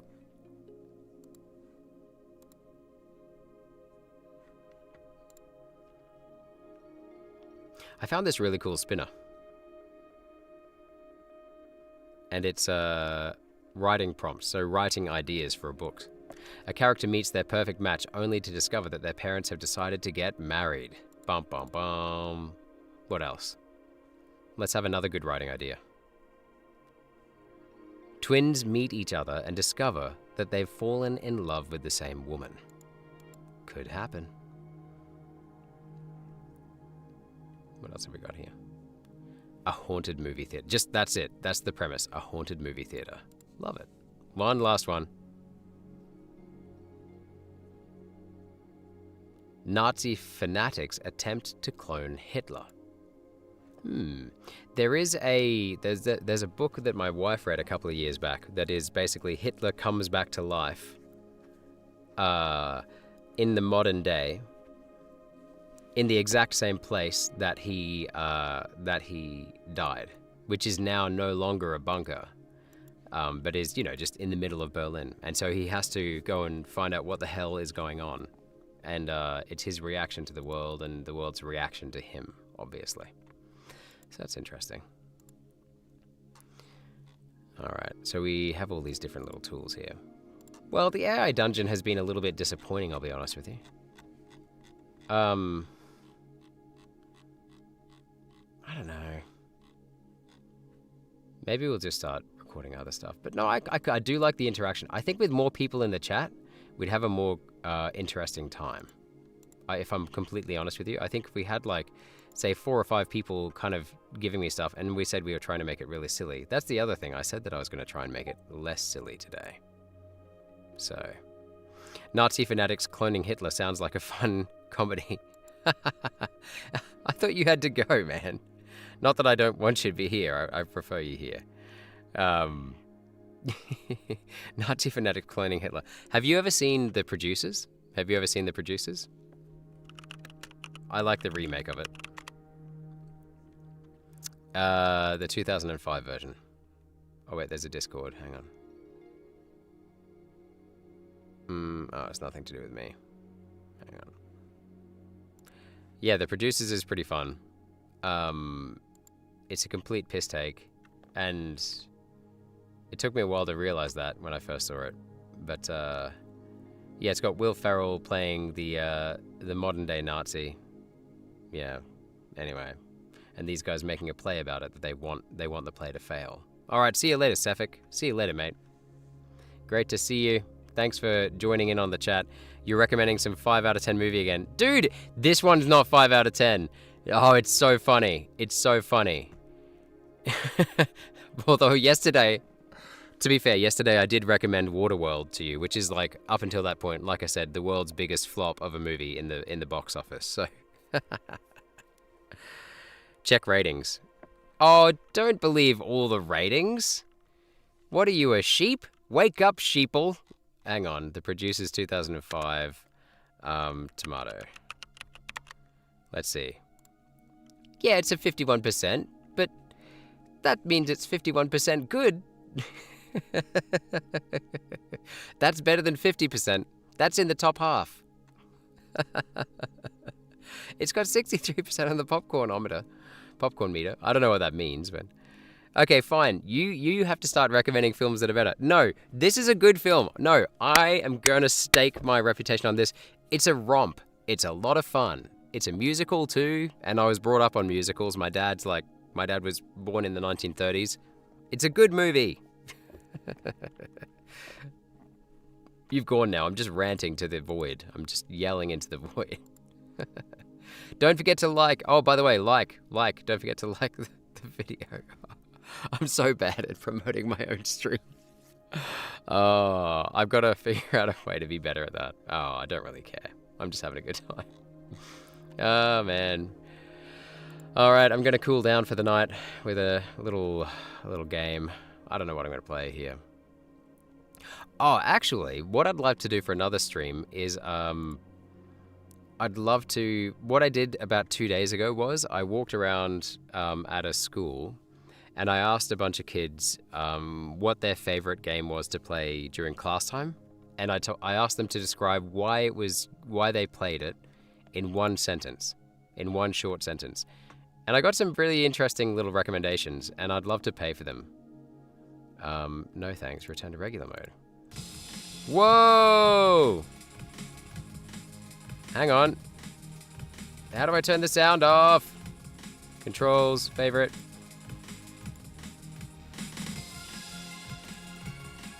Okay, I guess we're just doing this. Nope. No, we're not. Okay, right, let's go. Press up or spacebar to jump. Okay.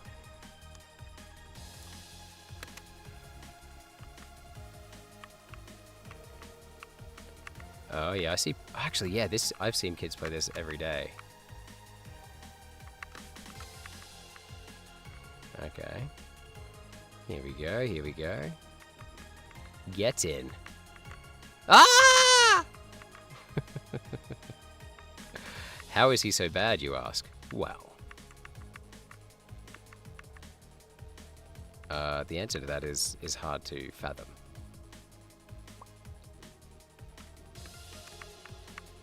Conversation with a student today. Real life conversation. Sir, may I charge my power bank? Why would you want to charge your power bank in my class? You're not supposed to have a phone at school. I need my phone for football this afternoon. I'm going to football training. And my battery will go flat. Well, why didn't you charge your power bank at home? I thought I had. But it turns out I hadn't. Okay, but why would you need to be able to charge it at school? Because if you charged your phone at home, then surely your phone would have full charge. No, sir. My phone goes flat while I'm at school. But student, how would your phone be going flat at school if the rule is that we don't have phones at school? Sir, I don't use my phone at school. If your phone is not getting used at school, the battery will not be getting flat at school. But sir, it receives notifications while I'm at school. And it happens every day, and it goes flat because of that. Okay, and first of all, that's a fucking flat out lie. Just receiving notifications isn't going to make your phone go flat. But anyway. Okay, student. This is a real conversation I had in a class while I was trying to teach, right? Well, student, if that's the case, then you need to start turning your phone onto airplane mode, onto flight mode, so that the battery doesn't run down. But sir, if I do that, then I won't be able to receive my notifications. I won't get my notifications at school. But student, if you don't get your notifications at school, it means you're following the school rule of not having your phone out and being used at school. But sir, I need to check my notifications because my mother needs to contact me when there is emergencies. What kind of emergencies are there in your life? Doesn't matter. Anyway, I didn't ask that. Okay, well, if you're really going to try and game the system, then maybe you should just check your phone at lunchtime, in the bathroom or something like that. No, sir, that's stupid. Don't say that. Oh, okay. Silly me for being a stupid old teacher. That seems too logical. So, sir, can I plug in my power bank to charge it? Or can I at least plug in my phone? No, you can't, because it's an untested piece of electrical equipment that you brought to school to plug in. That is not a laptop. And this conversation just went round and round for like 15 minutes. And that's how I spent like a ridiculous amount of time talking about and students then when I speak to that student next time, I guarantee they'll say something like, "Sir wouldn't let me charge my phone in class." And they'll say it like I was in the wrong. And this is the kind of madness that I deal with. And Sefik and I were talking yesterday about Kafka-esque things. And it feels kind of Kafka-esque having conversations like that sometimes because there's no there's no basis for logic. And it's an unwinnable conversation because you're dealing with someone who's refusing to use logic. And those are the kind of things that I deal with every day. And that's the reason why I stream to you guys. It's an escape. It's an outlet. It's a place to de-stress, have a good time, talk to people without the pressure of having to try and teach them anything and just chill out. But people that I don't know, so I can talk to about just random shit. It's great. And thank you very much for hanging out with me today, guys. Midnight, if you're still in the chat, I'm about to go.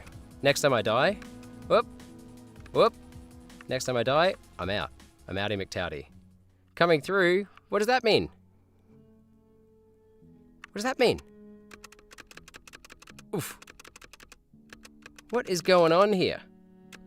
Choose a character. This one. Oh no!